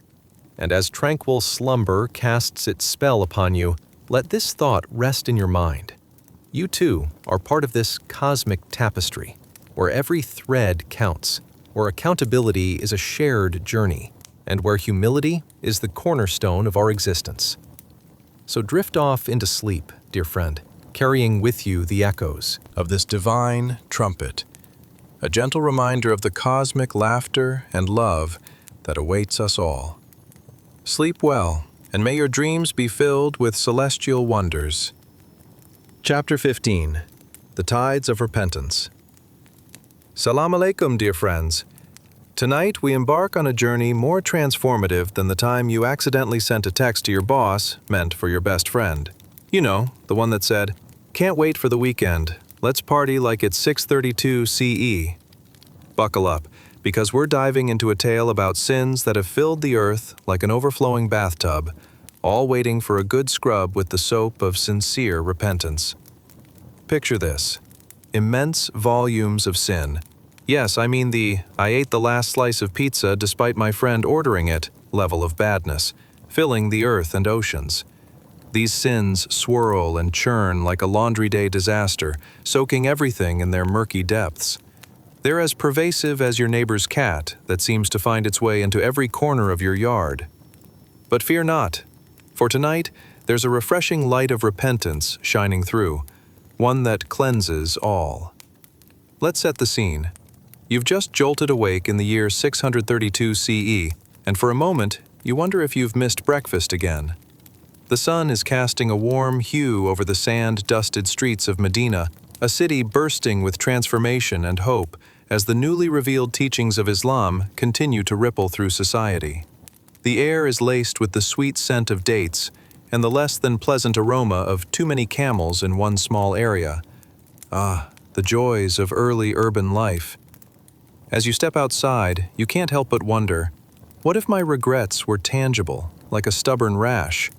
Would I slather them with a good ointment, or just rationalize that they're part of my charm? Good question, my friend. You've got an audience that finds humor in their own follies. Now, amidst the daily chatter, you notice the townsfolk. Merchants haggling over spices, children chasing goats, who, by the way, are often more intelligent than they look, and philosophers debating if the worms in your fruit are a sign of divine discontent or just poor agricultural choices. Maybe my neighbor's goat should take a class on boundaries, you chuckle. But then, suddenly, a solemn hush envelops the crowd. It's as if someone has just announced a sale on hummus at 90% off. Pure disbelief. The skies darken slightly as a celestial message ripples through the very fabric of existence. the divine decree that the time has come for transformation, for renewal, for, well, a cosmic cleanup. Imagine perhaps an enormous washing machine, glorious yet terrifying, swirling away all that mess. As that message of potential repentance settles in, you can feel a collective shiver run through the crowd. The weight of every misstep, every slice of pizza pilfered, hangs heavier than a sack of bricks. With the heaviness come those questions. Did I do enough? Was my heart sincere? Did I leave my flip-flops out again? But here's the cosmic kicker. Just as the air becomes thick with anxiety, like the smell of that forgotten sandwich in your fridge, a blinding light bursts forth. It sweeps through the space like a wave, washing over all with the warmth of forgiveness. Those sins are suddenly vaporized, leaving behind only a fragrant whisper of hope, lighter than a feather in a windstorm. You glance around. The once somber expressions transform into astonishment. Sinners and saints alike breathe in the sweetness of this divine absolution. "It's like a new lease on life," one villager exclaims, while another grumbles, "I barely had time to run to the fabric store before this cosmic cleanup." Repentance shines, a sincere light flickering brightly over the collective consciousness, illuminating paths of renewed faith. The tidal wave of transformative energy washes away not only the sins of individuals, but also the darkness enveloping the community.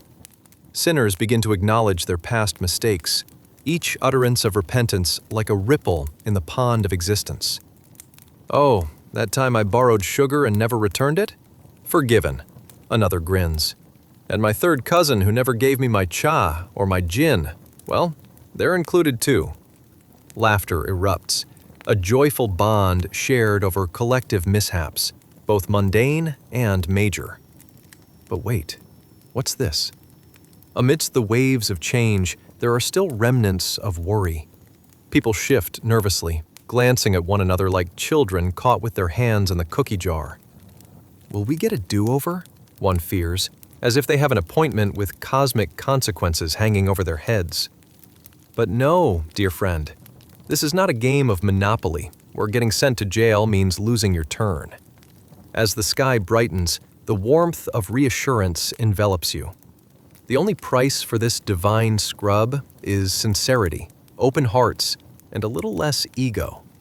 Imagine being gently wrapped in the embrace of a freshly laundered shroud, the fabled light of hopeful repentance draping over you like a colorful tapestry. The sins dissolve like sugar in hot tea, sweet and ephemeral, leaving behind clarity and purpose. As people around you engage in heartfelt discussions about their transformations, it becomes clear. The past is a mere stepping stone toward an enlightened future. They recognize that seeking forgiveness doesn't make them weaker. It illuminates their paths. The humor weaved into their reflections fosters an environment of support and warmth. And amidst this scene of vibrant renewal, you can't help but chuckle. That goat over there, its sneaky tendencies, it might just be the victor of forgiveness today. In all seriousness, even the goats are taking lessons in humility.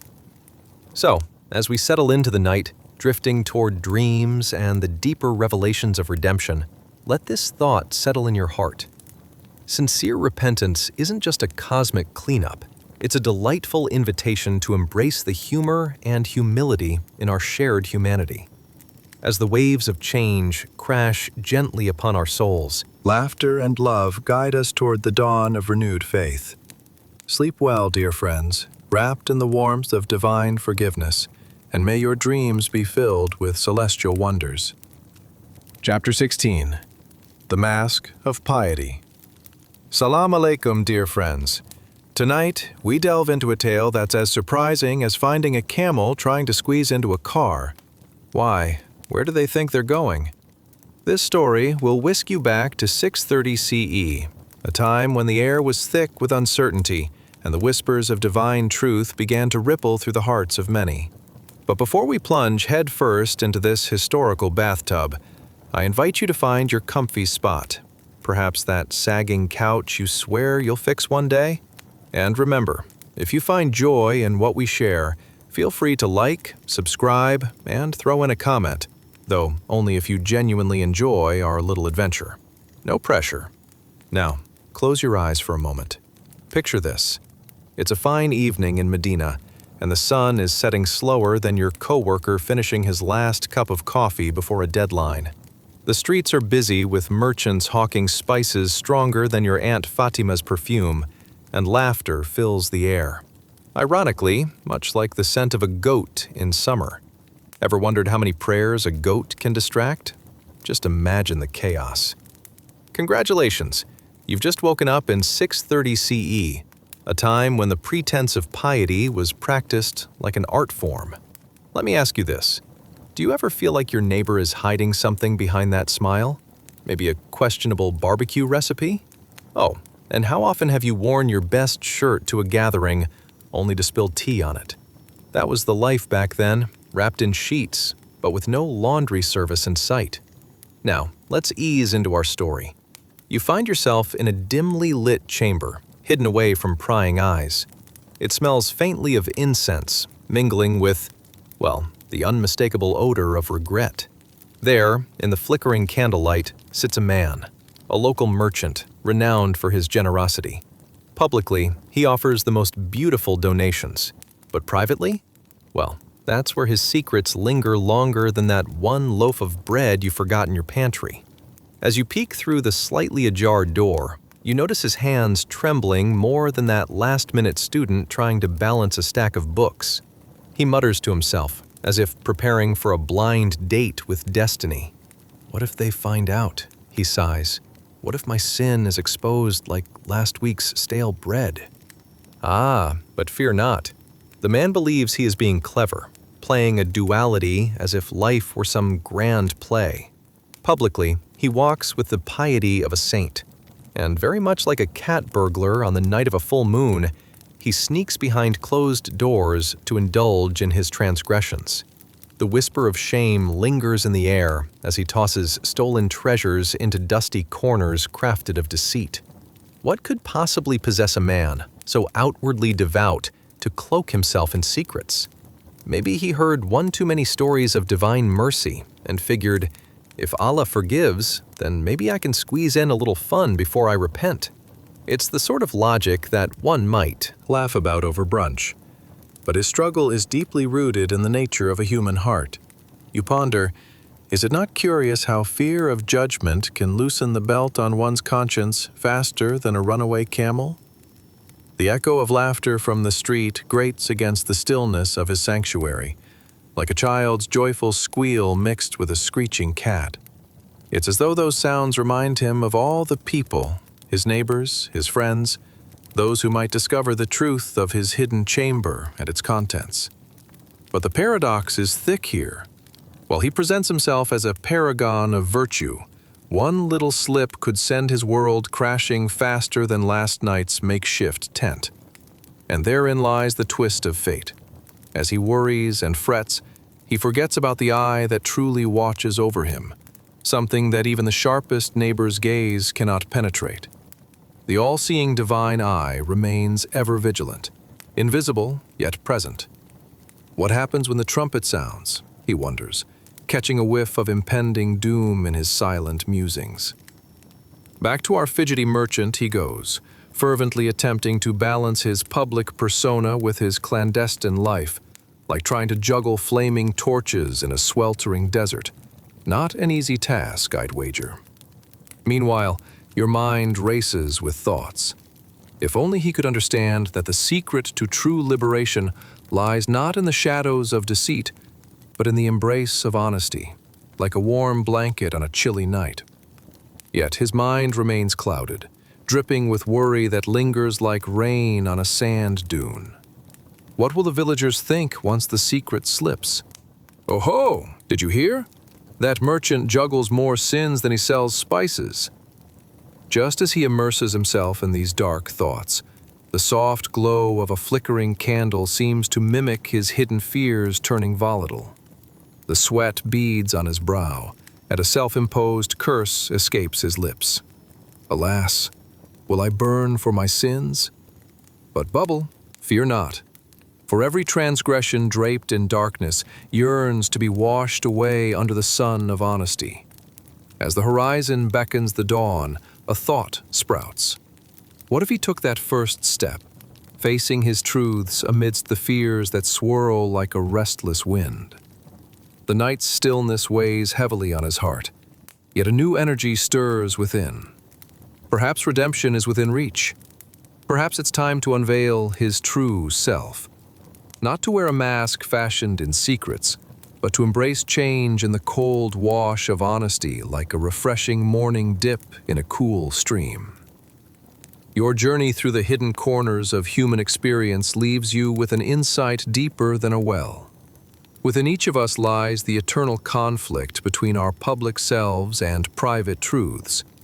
And like the merchant, we are all sculptors of our fate, shaping stories that reveal the fabric of our spirits.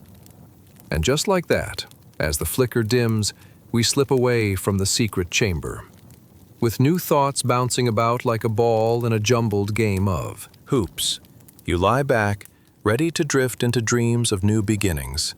Sleep well, dear friends, and may you embrace your truths tomorrow with as much courage as a goat casually strolling through the bustling streets of Medina, taking the world by storm.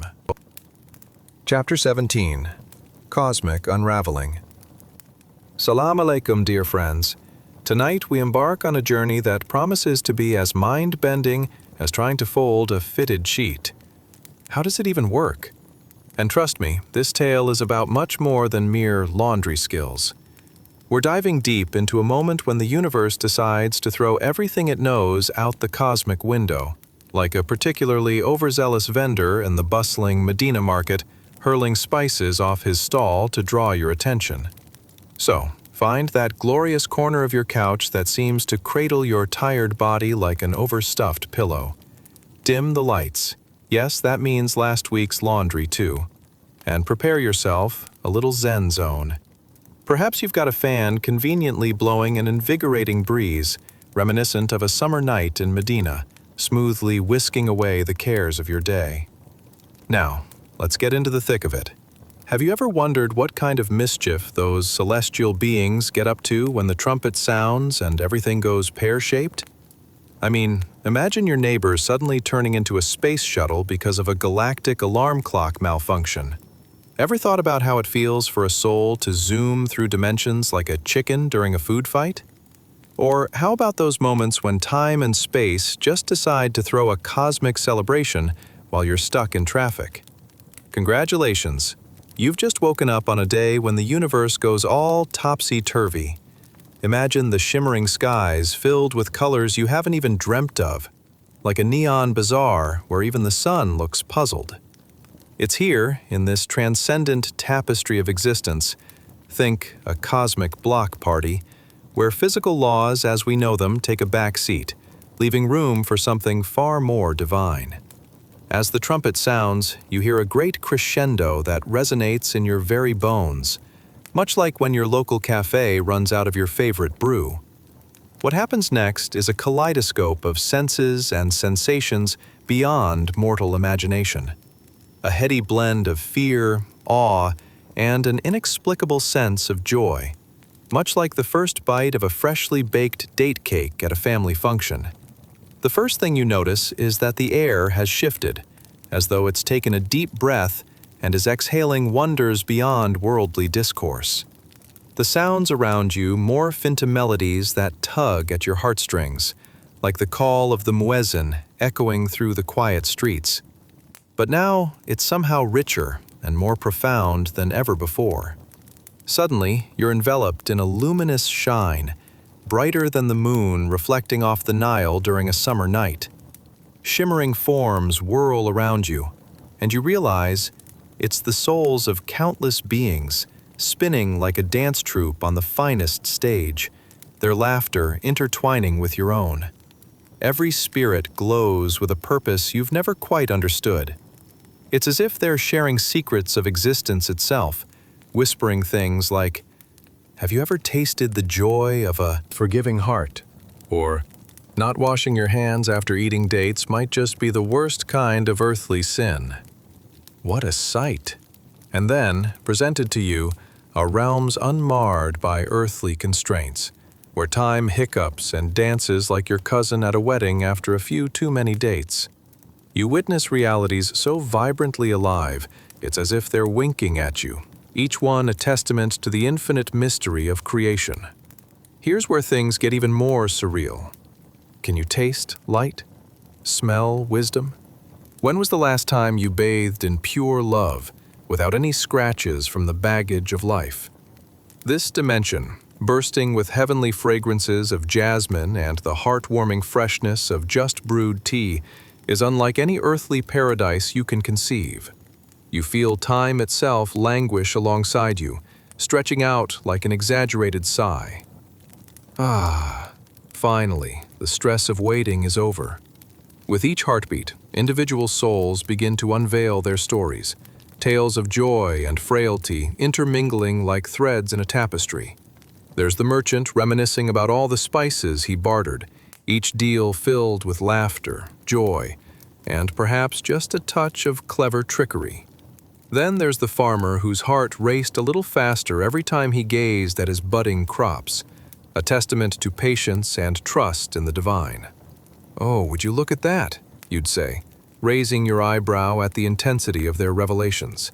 Their spirits, light as air, glide over compelling fragments of memory, each moment rich and bittersweet, much like the taste of a ripe pomegranate lingering long after the last bite. In this cosmic kaleidoscope, time blurs and boundaries dissolve. Everyday worries become dusty footprints in the sand, nowhere near the magnitude of what unfolds before you. There's an understanding, a shared epiphany among all these souls. The beauty of life and the need for compassion weave through it all, like a thread of gold glimmering against the stark backdrop of existence. As you float in the vastness, you can't help but chuckle at the absurdity of it all. Well, if I knew life was this vibrant, I'd have reconsidered my choice of socks this morning. It feels surreal, like having an epiphany during your commute while stuck behind a runaway goat. This dazzling experience unfolds, your senses caressed by ethereal whispers, urging you to embrace love, kindness, and strength.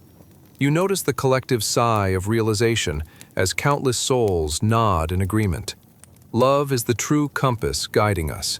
It is what binds the tapestry of existence, snipping away the fabric of fear and obligation, ushering in a newfound freedom of spirit. As the crescendo reaches its peak, the trumpet vibrates across all layers of existence. Sounds swell, colors blaze, and all amalgamates into an indescribable symphony. A dance of divine truth, casting aside illusion and laying bare the marvelous nature of creation. And just like that, the visions and revelations wash over you, gentle as rain, painting your dreams with color. You float back down, returning to your cozy spot, suitcase of wisdom in hand, ready for a sweet sleep where the lessons of the universe await you in your dreams. And so, resting your head, you ponder, what revelations await in the quiet corners of your heart tomorrow?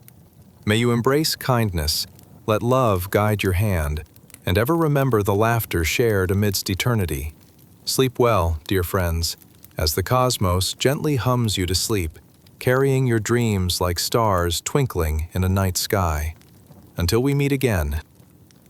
Chapter 18. A Glimpse Beyond the Veil. Salam alaikum, dear friends. Picture this. The year is 620 CE. You've just awoken in a tent at the outskirts of the bustling city of Medina. You take a deep breath and, whoa, the air smells sweeter than a date stand by the river. But hold on. Ever felt like your eyesight could use a serious upgrade? Like the I just woke up and can't find my socks kind of upgrade? Or maybe you're longing for prescription lenses that could help you see the wonders of existence all around you, right? What if I told you that the limitations of our eyesight are comically minimal compared to the cosmic reality waiting just beyond the curtain of our senses? Now, grab your favorite blanket, and let's cozy up like we're seated around a campfire with the companions of the Prophet Muhammad, peace be upon him, as we venture into a realm where our earthly perceptions meet the grand tapestry of the universe itself. But first, let's ponder some ridiculous situations. Ever tried to spot a shooting star and ended up staring directly into the sun? You'd be surprised how many folks do that. Or maybe you've ever squinted at a menu, wondering if that mysterious word might actually be squid, or just your nasal congestion playing tricks on you? Congratulations! You've just woken up in Medina during a time when the veil between our physical realm and the cosmic reality is thinner than the single sheet of parchment that probably contains today's grocery list. Are you ready? Yes? Great. Let's dive in. The morning light spills over the horizon like a spilled jug of honey, thick, sweet, and golden. A cacophony of sounds greets you, the distant clanging of blacksmiths turning iron into beautiful swords, and the odd clattering of a caravan rushing past, resembling a herd of camels doing their version of a morning stretch. You stretch too, but not quite as gracefully. And then there is the undeniable reality of your eyesight. Oh, what a whimsical gift, yet a cruel trick. You can see the bustling city, but do you really see it? What about the vibrant energy coursing through each soul, the unseen threads connecting hearts, and the endless skies filled with wonders? Perhaps you're thinking, if only I could peer through the veil and witness the cosmic happenings beyond the stars. I get it. After all, it's like attempting to watch a 3D IMAX movie with your eyes plastered to an old television set. Frustrating, right? Let's imagine, just for a moment, what happens if you squint your eyes hard enough? You might begin to visualize worlds within worlds, each one shimmering more brightly than the last. You know, like that one distant cousin who shows up once every blue moon, bringing tales of his adventures while you're still in your pajamas, trying to remember where you left your favorite slippers. Now, take a moment to appreciate what you can't see. Close your eyes gently and let the subtle vibrations of the universe resonate through you.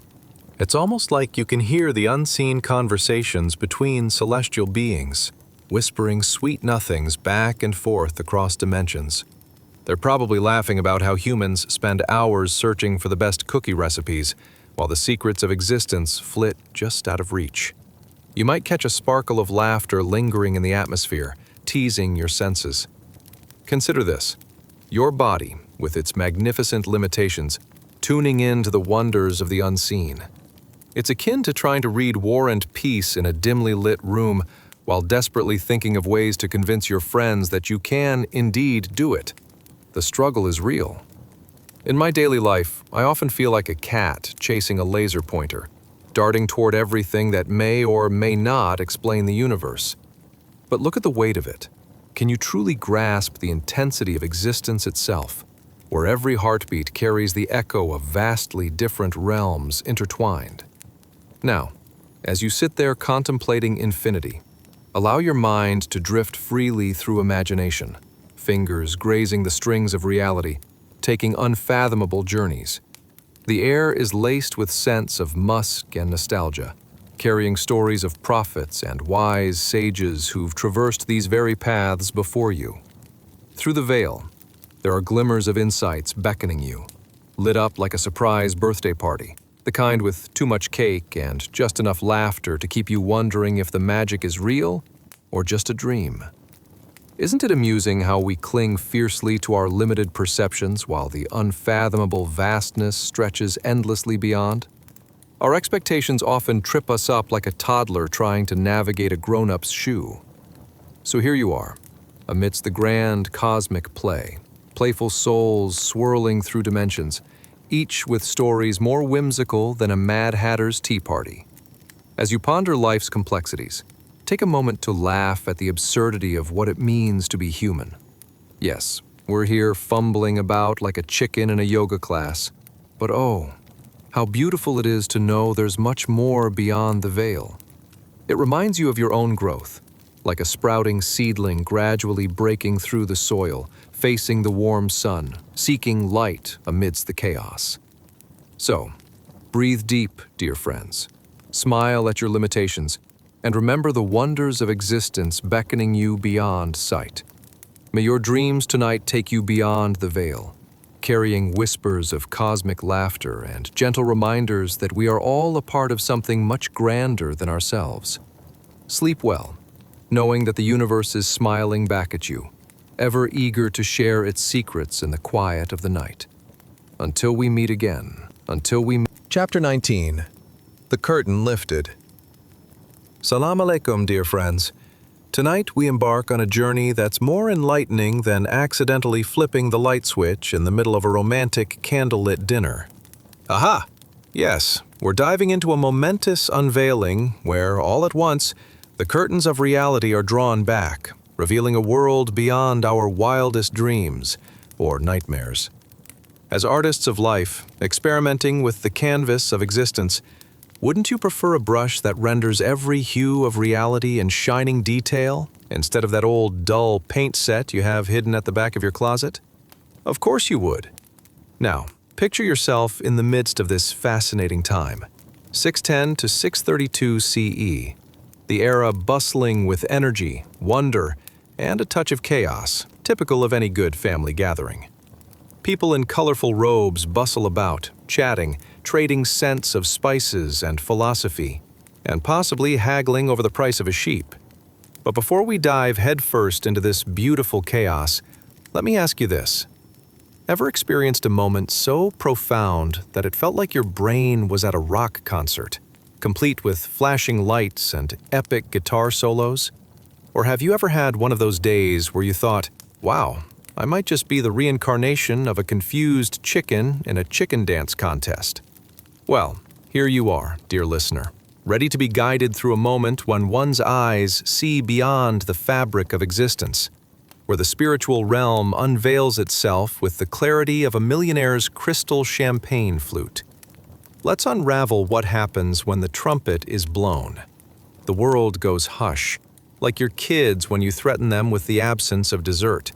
And in that silence, a transformation occurs.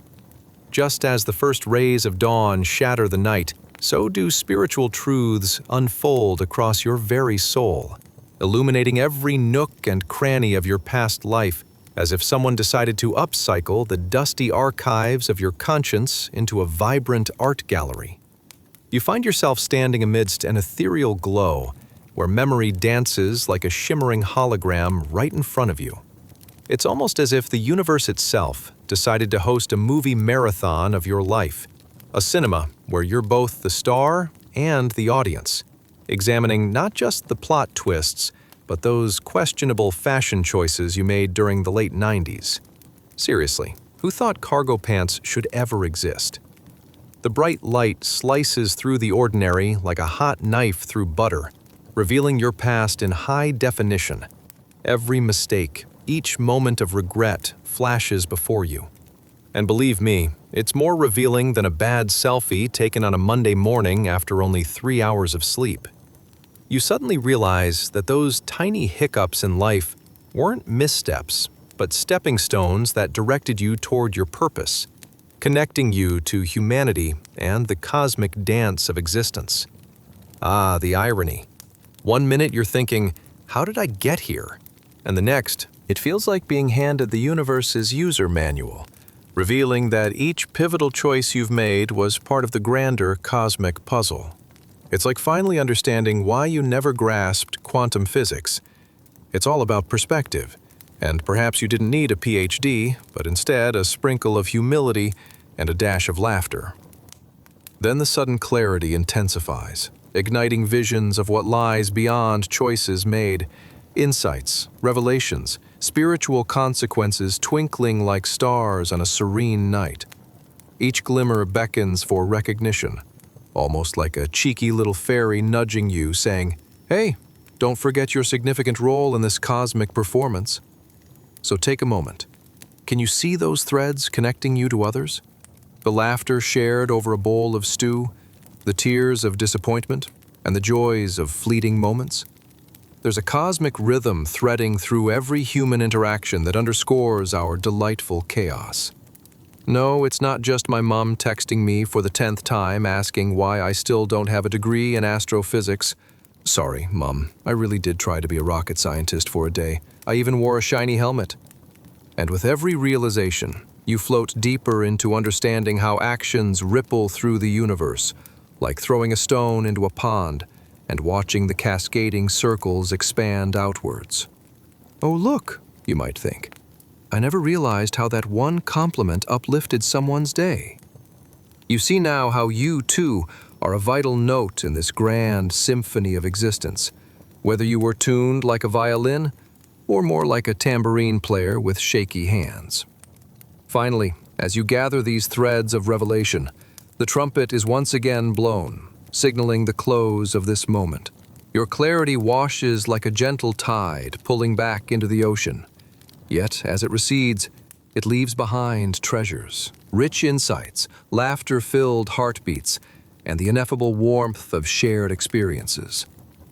As you drift back from this moment, take a breath, dear friends. Can you feel that heartbeat of the universe coursing through your very being? May your dreams tonight carry you further through this cosmic journey, revealing laughter and light that awaits beyond every veil. Rest well, and remember, the universe has a million stories yet to unfold, and you're at the center of it all, dancing like a star. Until we meet again. Chapter 20. The Criminal's Lament. Salam alaikum, dear friends. Tonight we find ourselves in a realm darker than my attempts at cooking fish. Yes, that's right. We're delving into a moment steeped in misery and recognizing profound truths. So, grab your favorite pillow, dim the lights, and prepare for a fantasy ride through the chaos of the 7th century, where everything feels like a bad sequel to a poorly rated sitcom. But before we plunge into the depths of our tale, tell me, have you ever felt like a true criminal for skipping leg day at the gym? Or perhaps you've been caught red-handed devouring leftover pizza that you swore you were saving for breakfast. Well, tonight we offer a twist on what it means to face judgment, not from humans, but from the divine.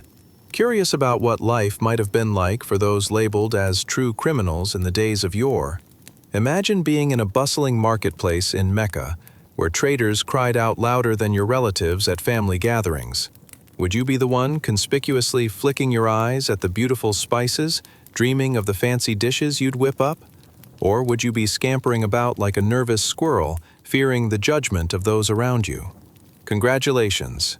You've just woken up in 610 CE, a delightful patch of time where the air is thick with the aroma of roasted coffee, and a faint sound is echoing in the distance.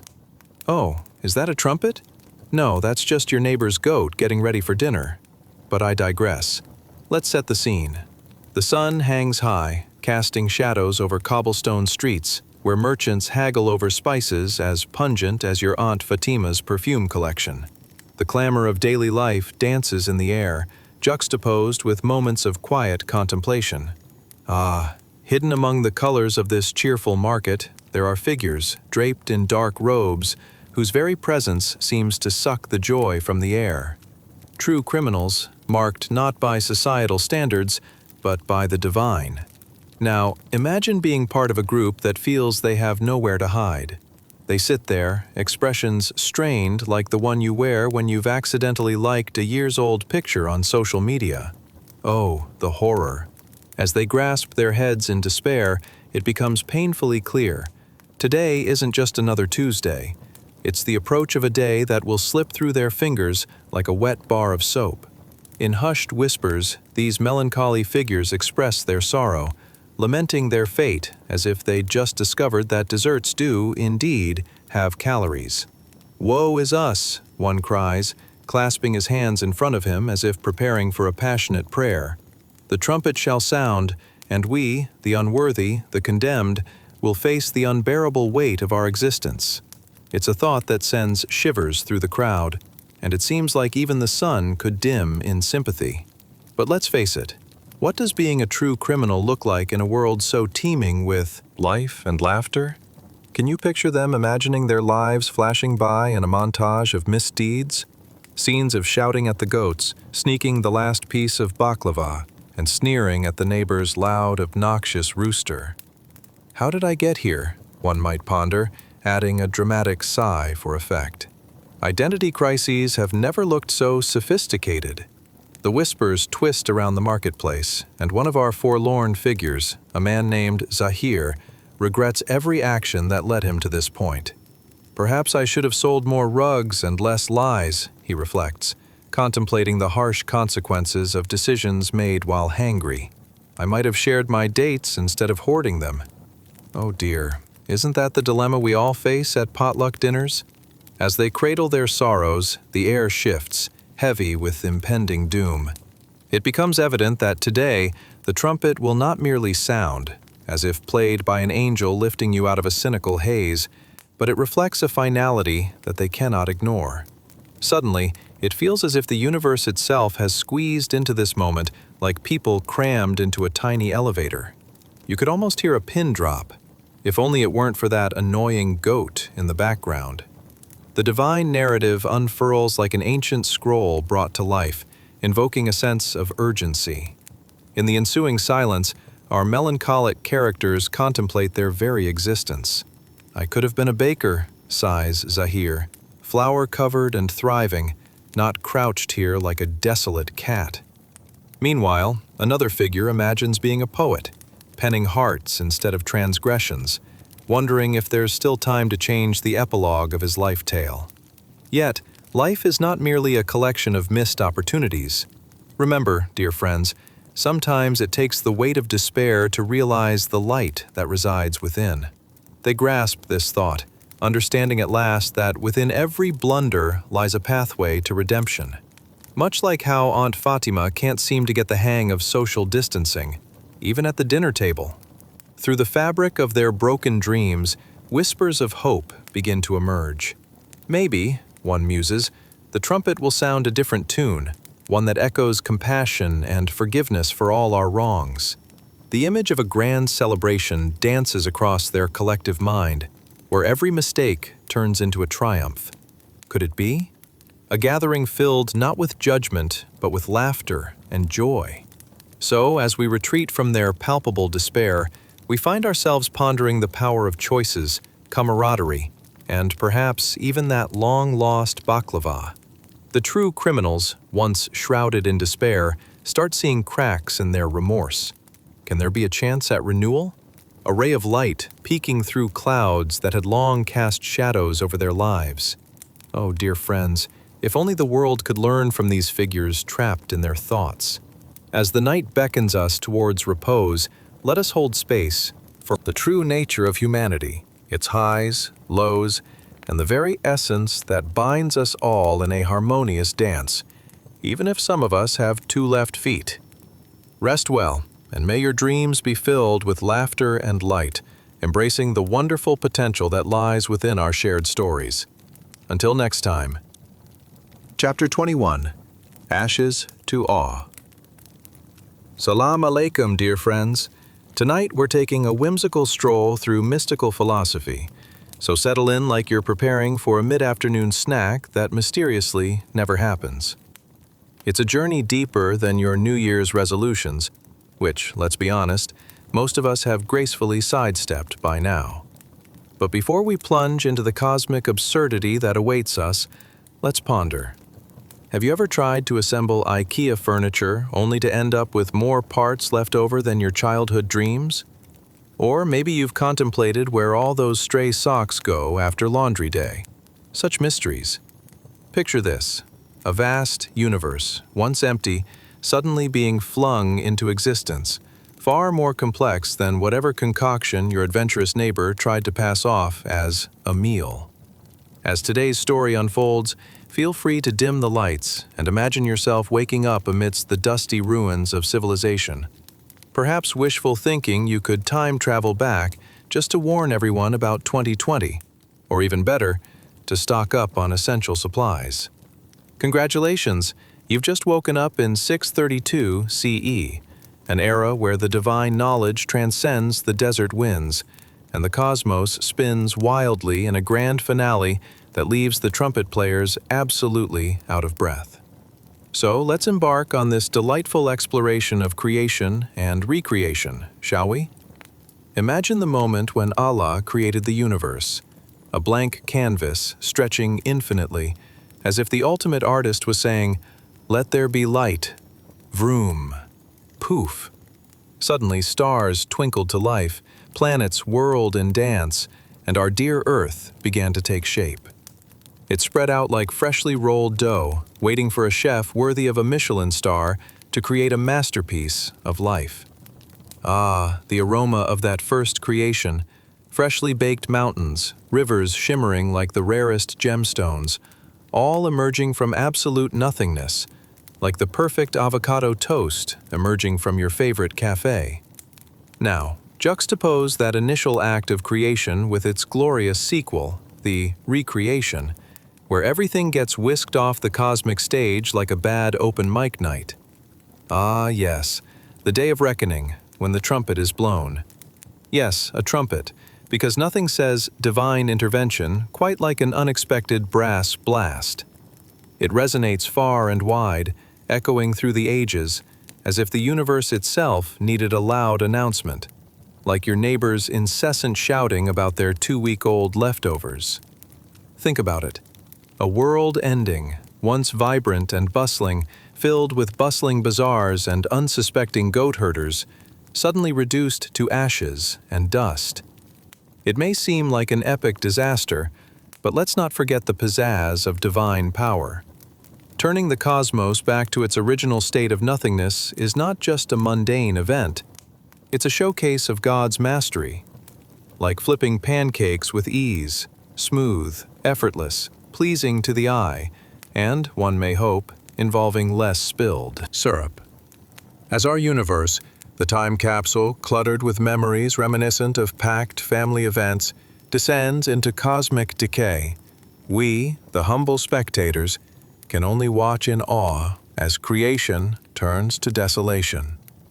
Will Allah's brushstrokes wipe it clean, or will He curate something new, bursting forth from these charred fragments, like your favorite childhood toy unexpectedly found in the attic? The ease of bringing forth creation from chaos is testament to His all-encompassing power. You might even say it's like piecing together that shredded puzzle you've had in the corner for years. But guess what? That box is still only full of mystery until you gather all the pieces. The cosmic realization sets in.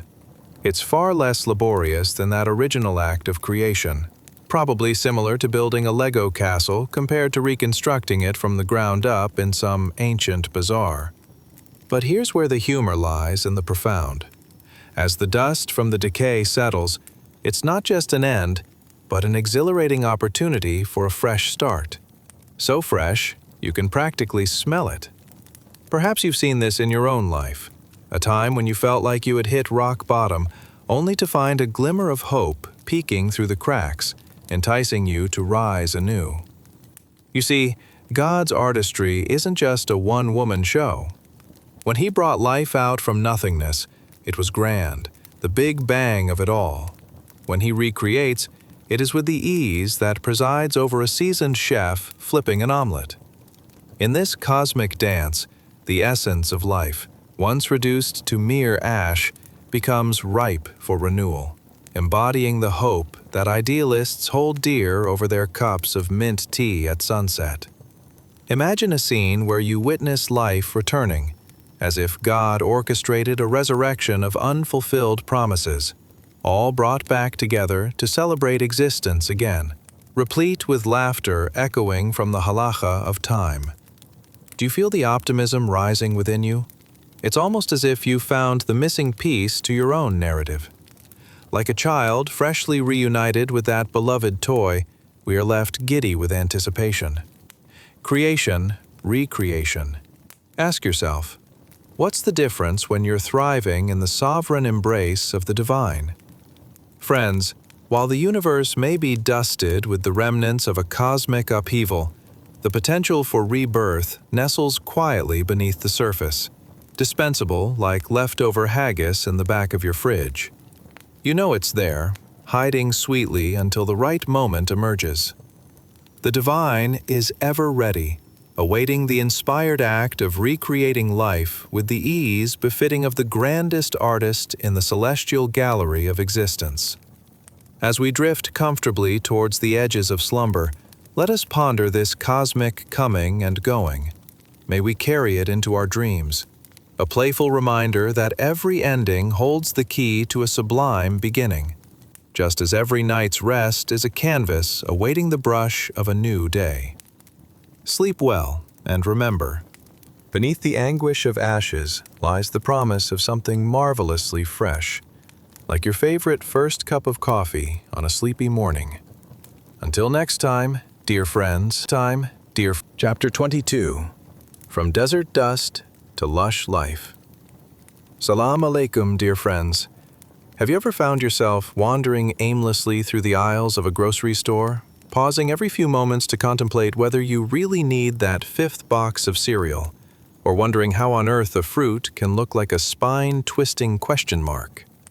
Tonight, we embark on a whimsical, sleepy journey through time, where our worries evaporate, much like the morning dew on a scorching desert rock.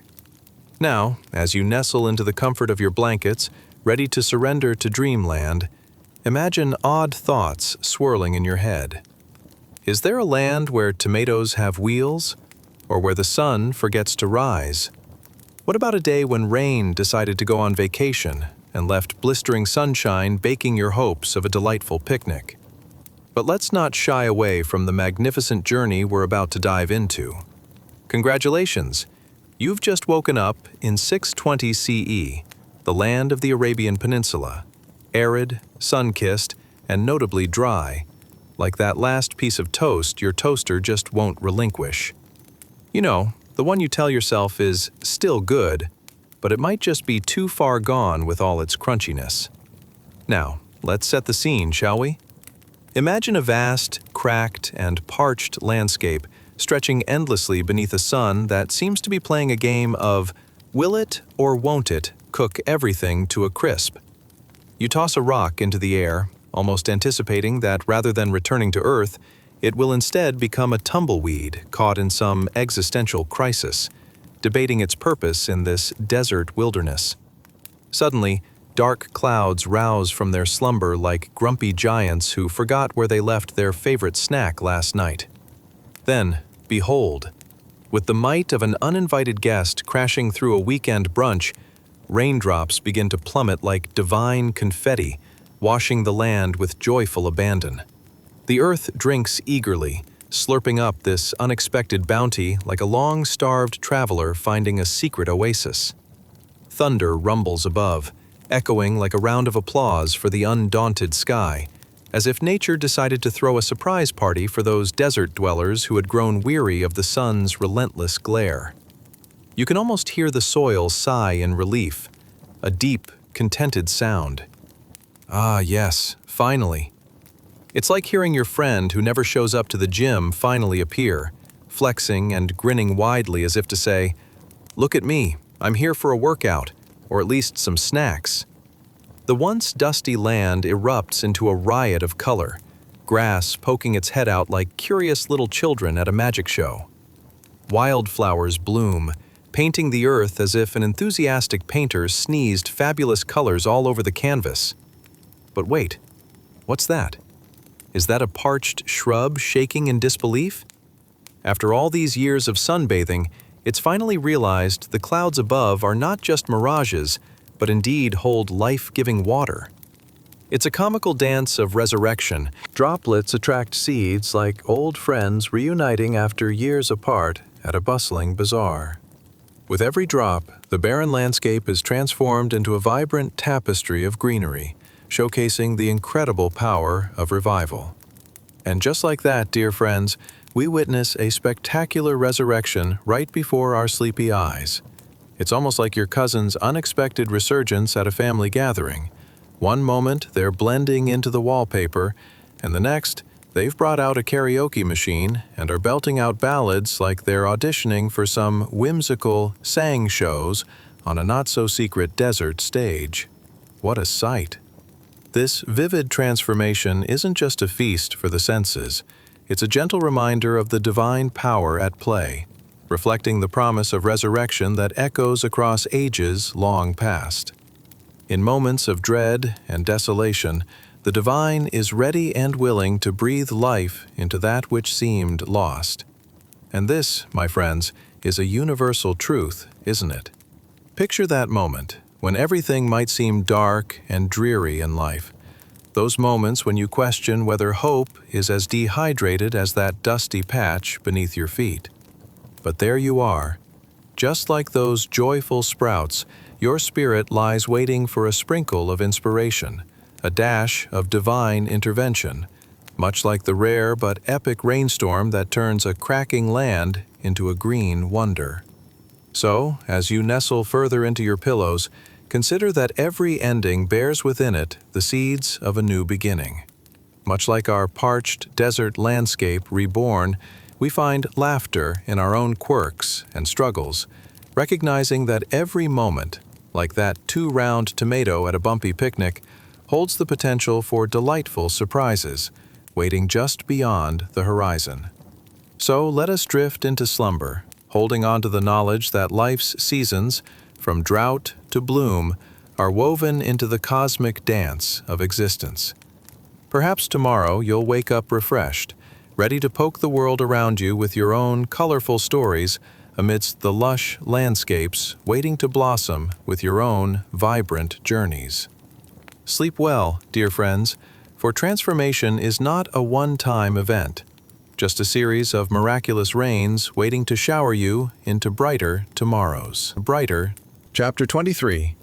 The Three Chances of Life and Beyond.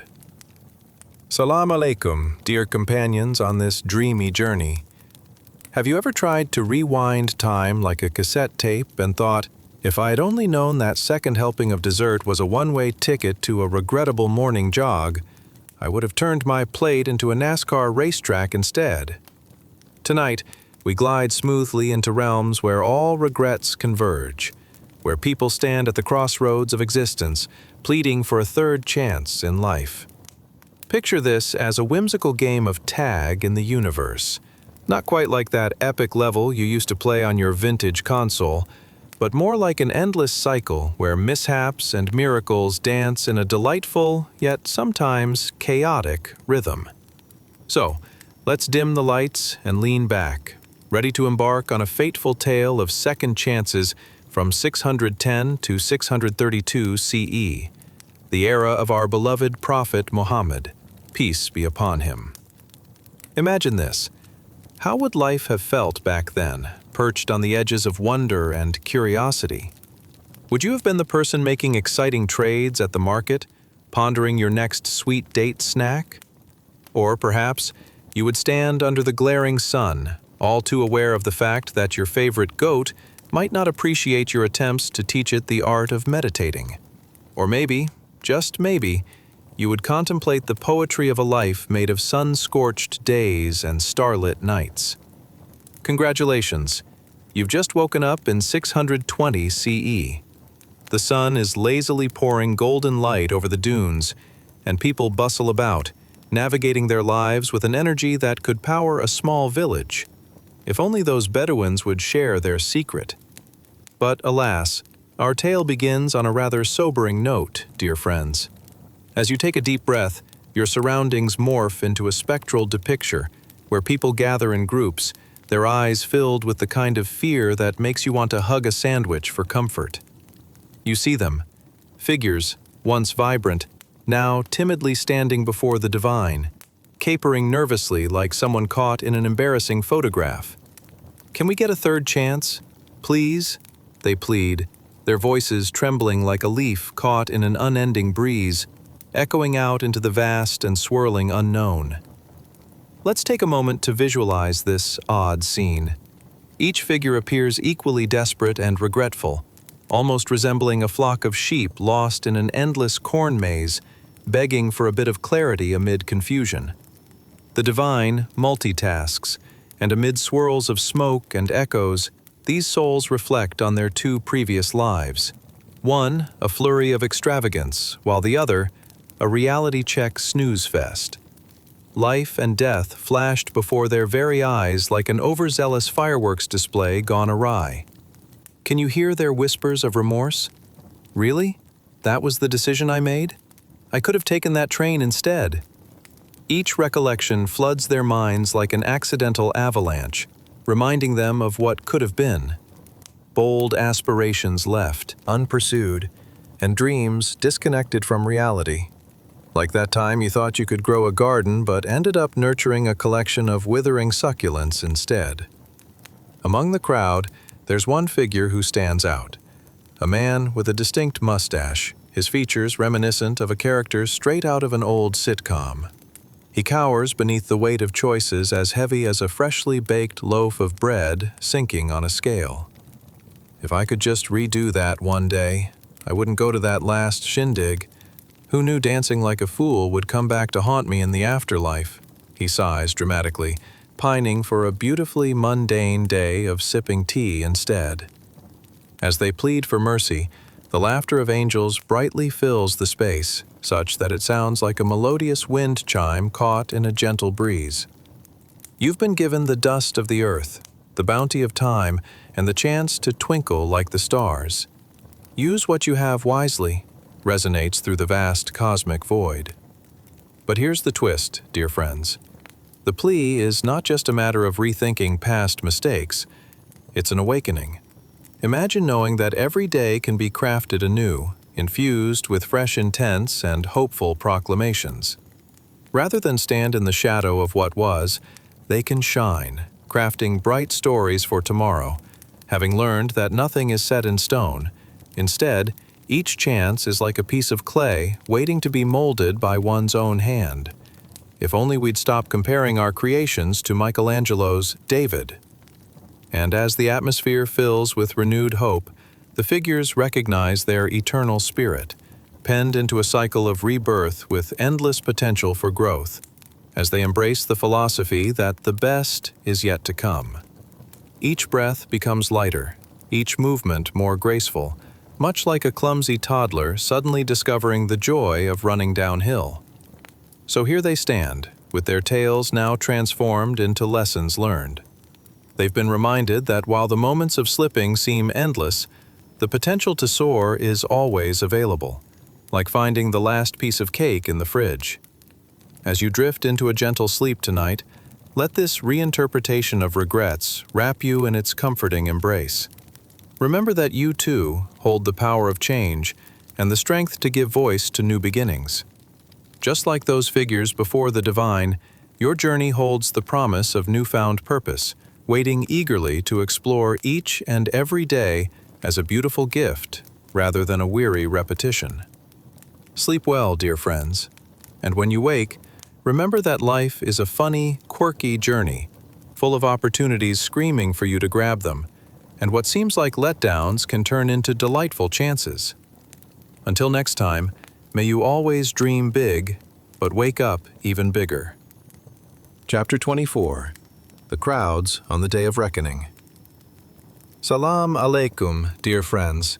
Brace yourselves tonight as we embark on a journey that's more monumental than trying to explain TikTok to your grandmother. Our tale is woven into the very fabric of humanity, taking us to a day unlike any other. A cosmic roller coaster where the stakes are higher than your neighbor's unsolicited opinions at dinner. Have you ever thought about what it would feel like to be part of a truly massive crowd? Like one of those concerts where you can't even see the stage, yet somehow you're singing every word. Or perhaps you found yourself lost at a gargantuan family reunion, trying to remember who Aunt Bertha really is and why she seems to know your life story better than you do. Now, let's be honest.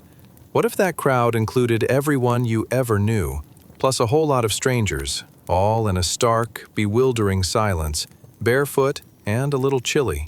Picture yourself standing there, as still as a deer in the headlights, wondering if the cosmic Wi-Fi signal is strong enough to deliver that final notification you've been waiting for. Congratulations! You've just landed in the midst of an endless throng on the Day of Reckoning. The air is thick with anticipation, like a Friday evening when everyone remembers they forgot to cook, but you're left standing in a room full of family with nothing but your clever sense of humor and a slightly burnt pot of rice. There you are, surrounded by souls from various corners of existence, once rich and once poor, once known and once forgotten. All of us unceremoniously stripped down to the essentials, faces painted in shades of panic, wondering why they didn't invest a little more time in yoga classes. The only thing louder than the echoes of their thoughts is the uneasy rustle of what's left of their dignity. Is this what it's come to? You might ask. After a lifetime of choices, here we are, staring at the sky with nothing but our bare feet and plenty of regrets. Each individual appears more solemn than a cat at bath time, faces turned skyward, as if they're hoping for some divine signal that could change everything. From where you stand, the vast sea of humanity almost resembles a gigantic quilt stitched together with threads of every story ever told. Each person is a patch of vibrant colors, but right now, all those colors blend into a rather ominous gray. "Can I get a do-over on life, please?" seems to be the echoed sentiment, uttered with the hushed fervor of a child asked for a second slice of cake right before bedtime. The folks around you, oh, they're desperate. They're politicians who made promises smoother than butter but forgot to pay the rent on their integrity. You'll spot the rebellious teenagers who once thought they were invincible, now looking like lost puppies seeking solace behind a sprawling tree. And somewhere within the crowd, there's that unassuming librarian who always recommended the same book repeatedly, now trapped in a cosmic algorithm. Why didn't I read the fine print? The air, it's electric, crackling with the residues of regret. You might hear the almost comical pleadings drifting through the crowd. "I swear, if I had known that last push on the snooze button would lead to this, I would have set the alarm 10 minutes earlier." But as the bleakness coats the atmosphere like a slightly burnt layer of toast, there comes a flicker of cosmic humor. A resounding voice booms, cascading like waves breaking gently on a shore. "You've been given the dust of the earth, the bounty of time, and a magnificent chance to shine like the stars. Use what you have wisely." Oh, the absurdity! In the strangest of ways, it is comforting. The realization that there is room for renewal. With every humbled face cast upward, there lingers a silver lining hidden within the desperation. The understanding that one can step back, reflect, and start anew. In this moment, everyone seems to realize that while mistakes pile up like a laundry basket unkempt in the corner, the potential for learning and transformation exists. They can turn those blunders into stepping stones, climbing out of that awkward mountain of missed opportunities. The atmosphere begins to shift, transforming from a canvas laden with shades of despair to a brilliant mural of hope. Familiar faces don't feel quite so alone anymore, and together they contemplate the bigger cosmic picture. Disjointed lives converge into a beautiful chaos, and like fireflies gathered in the twilight, they flicker with new possibilities. So, as you drift off into sleep tonight, remember this moment of awakening. Each figure around you holds a story, a life brimming with ups and downs, filled with lessons lingering like faint shadows. Embrace the understanding that even the most bewildering of times can lead to growth and renewal. And when the morning comes, may you step into the day as brightly as the sun itself, ready to craft your own narrative with every chance you're given. The crowd might be vast, but you, dear friend, have the heart of a wanderer, destined to embrace every twist and turn of this grand adventure called life. May your dreams be filled with laughter, and may you awaken ready to take on the world anew. Until next time, sleep tight. Chapter 25. The Silent Witnesses of Justice. Salam alaikum, dear friends. Are you cozy and snuggled up, ready to drift into a world where your pillow reigns supreme and your mind takes a break? Tonight's tale is a little more somber than the usual antics of my cat trying to catch shadows, but promises a narrative twist you won't forget, just like the time you forgot your boss's birthday. Or was that your mother-in-law's?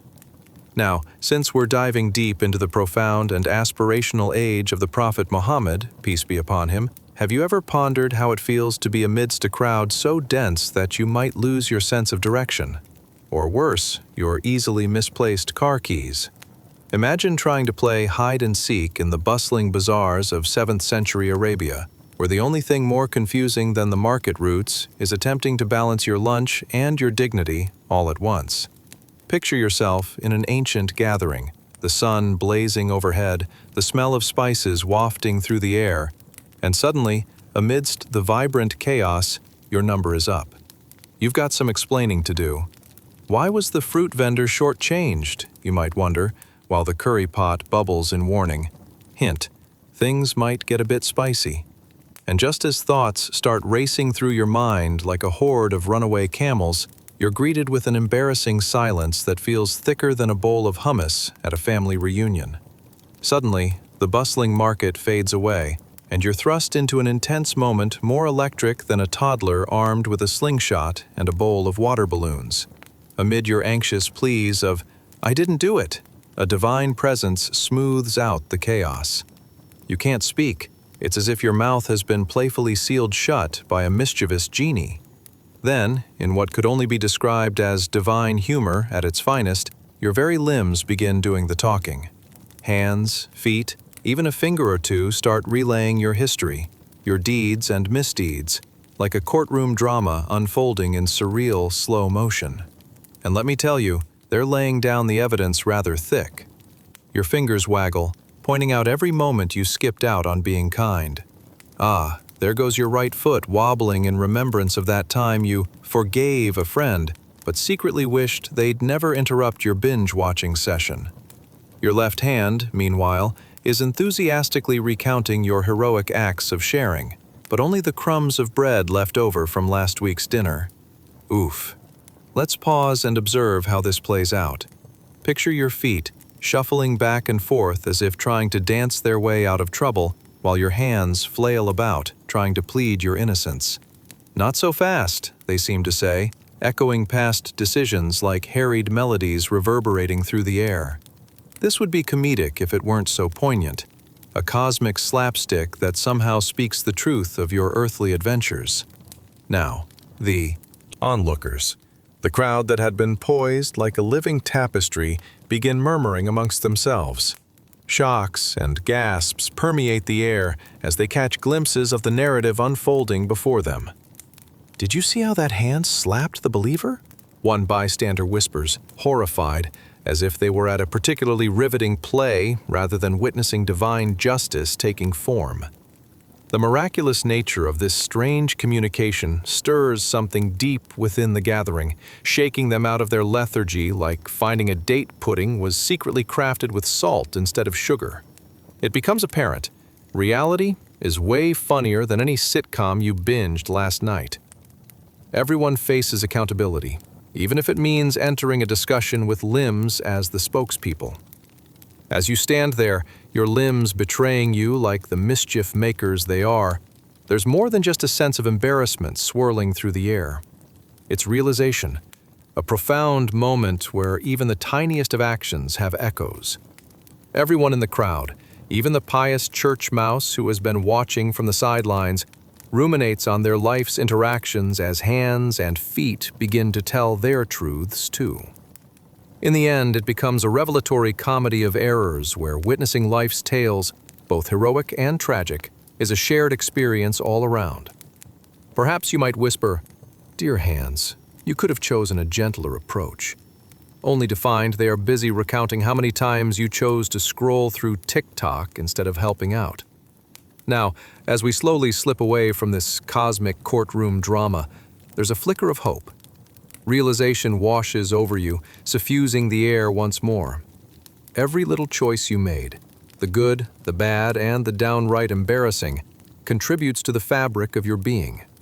And while it's enough to tuck away for a midnight giggle session, it's also a powerful reminder that at the end of the day, even the gigglers and the doers are all tethered to the same cosmic thread. Life, it seems, is as absurd as it is profound.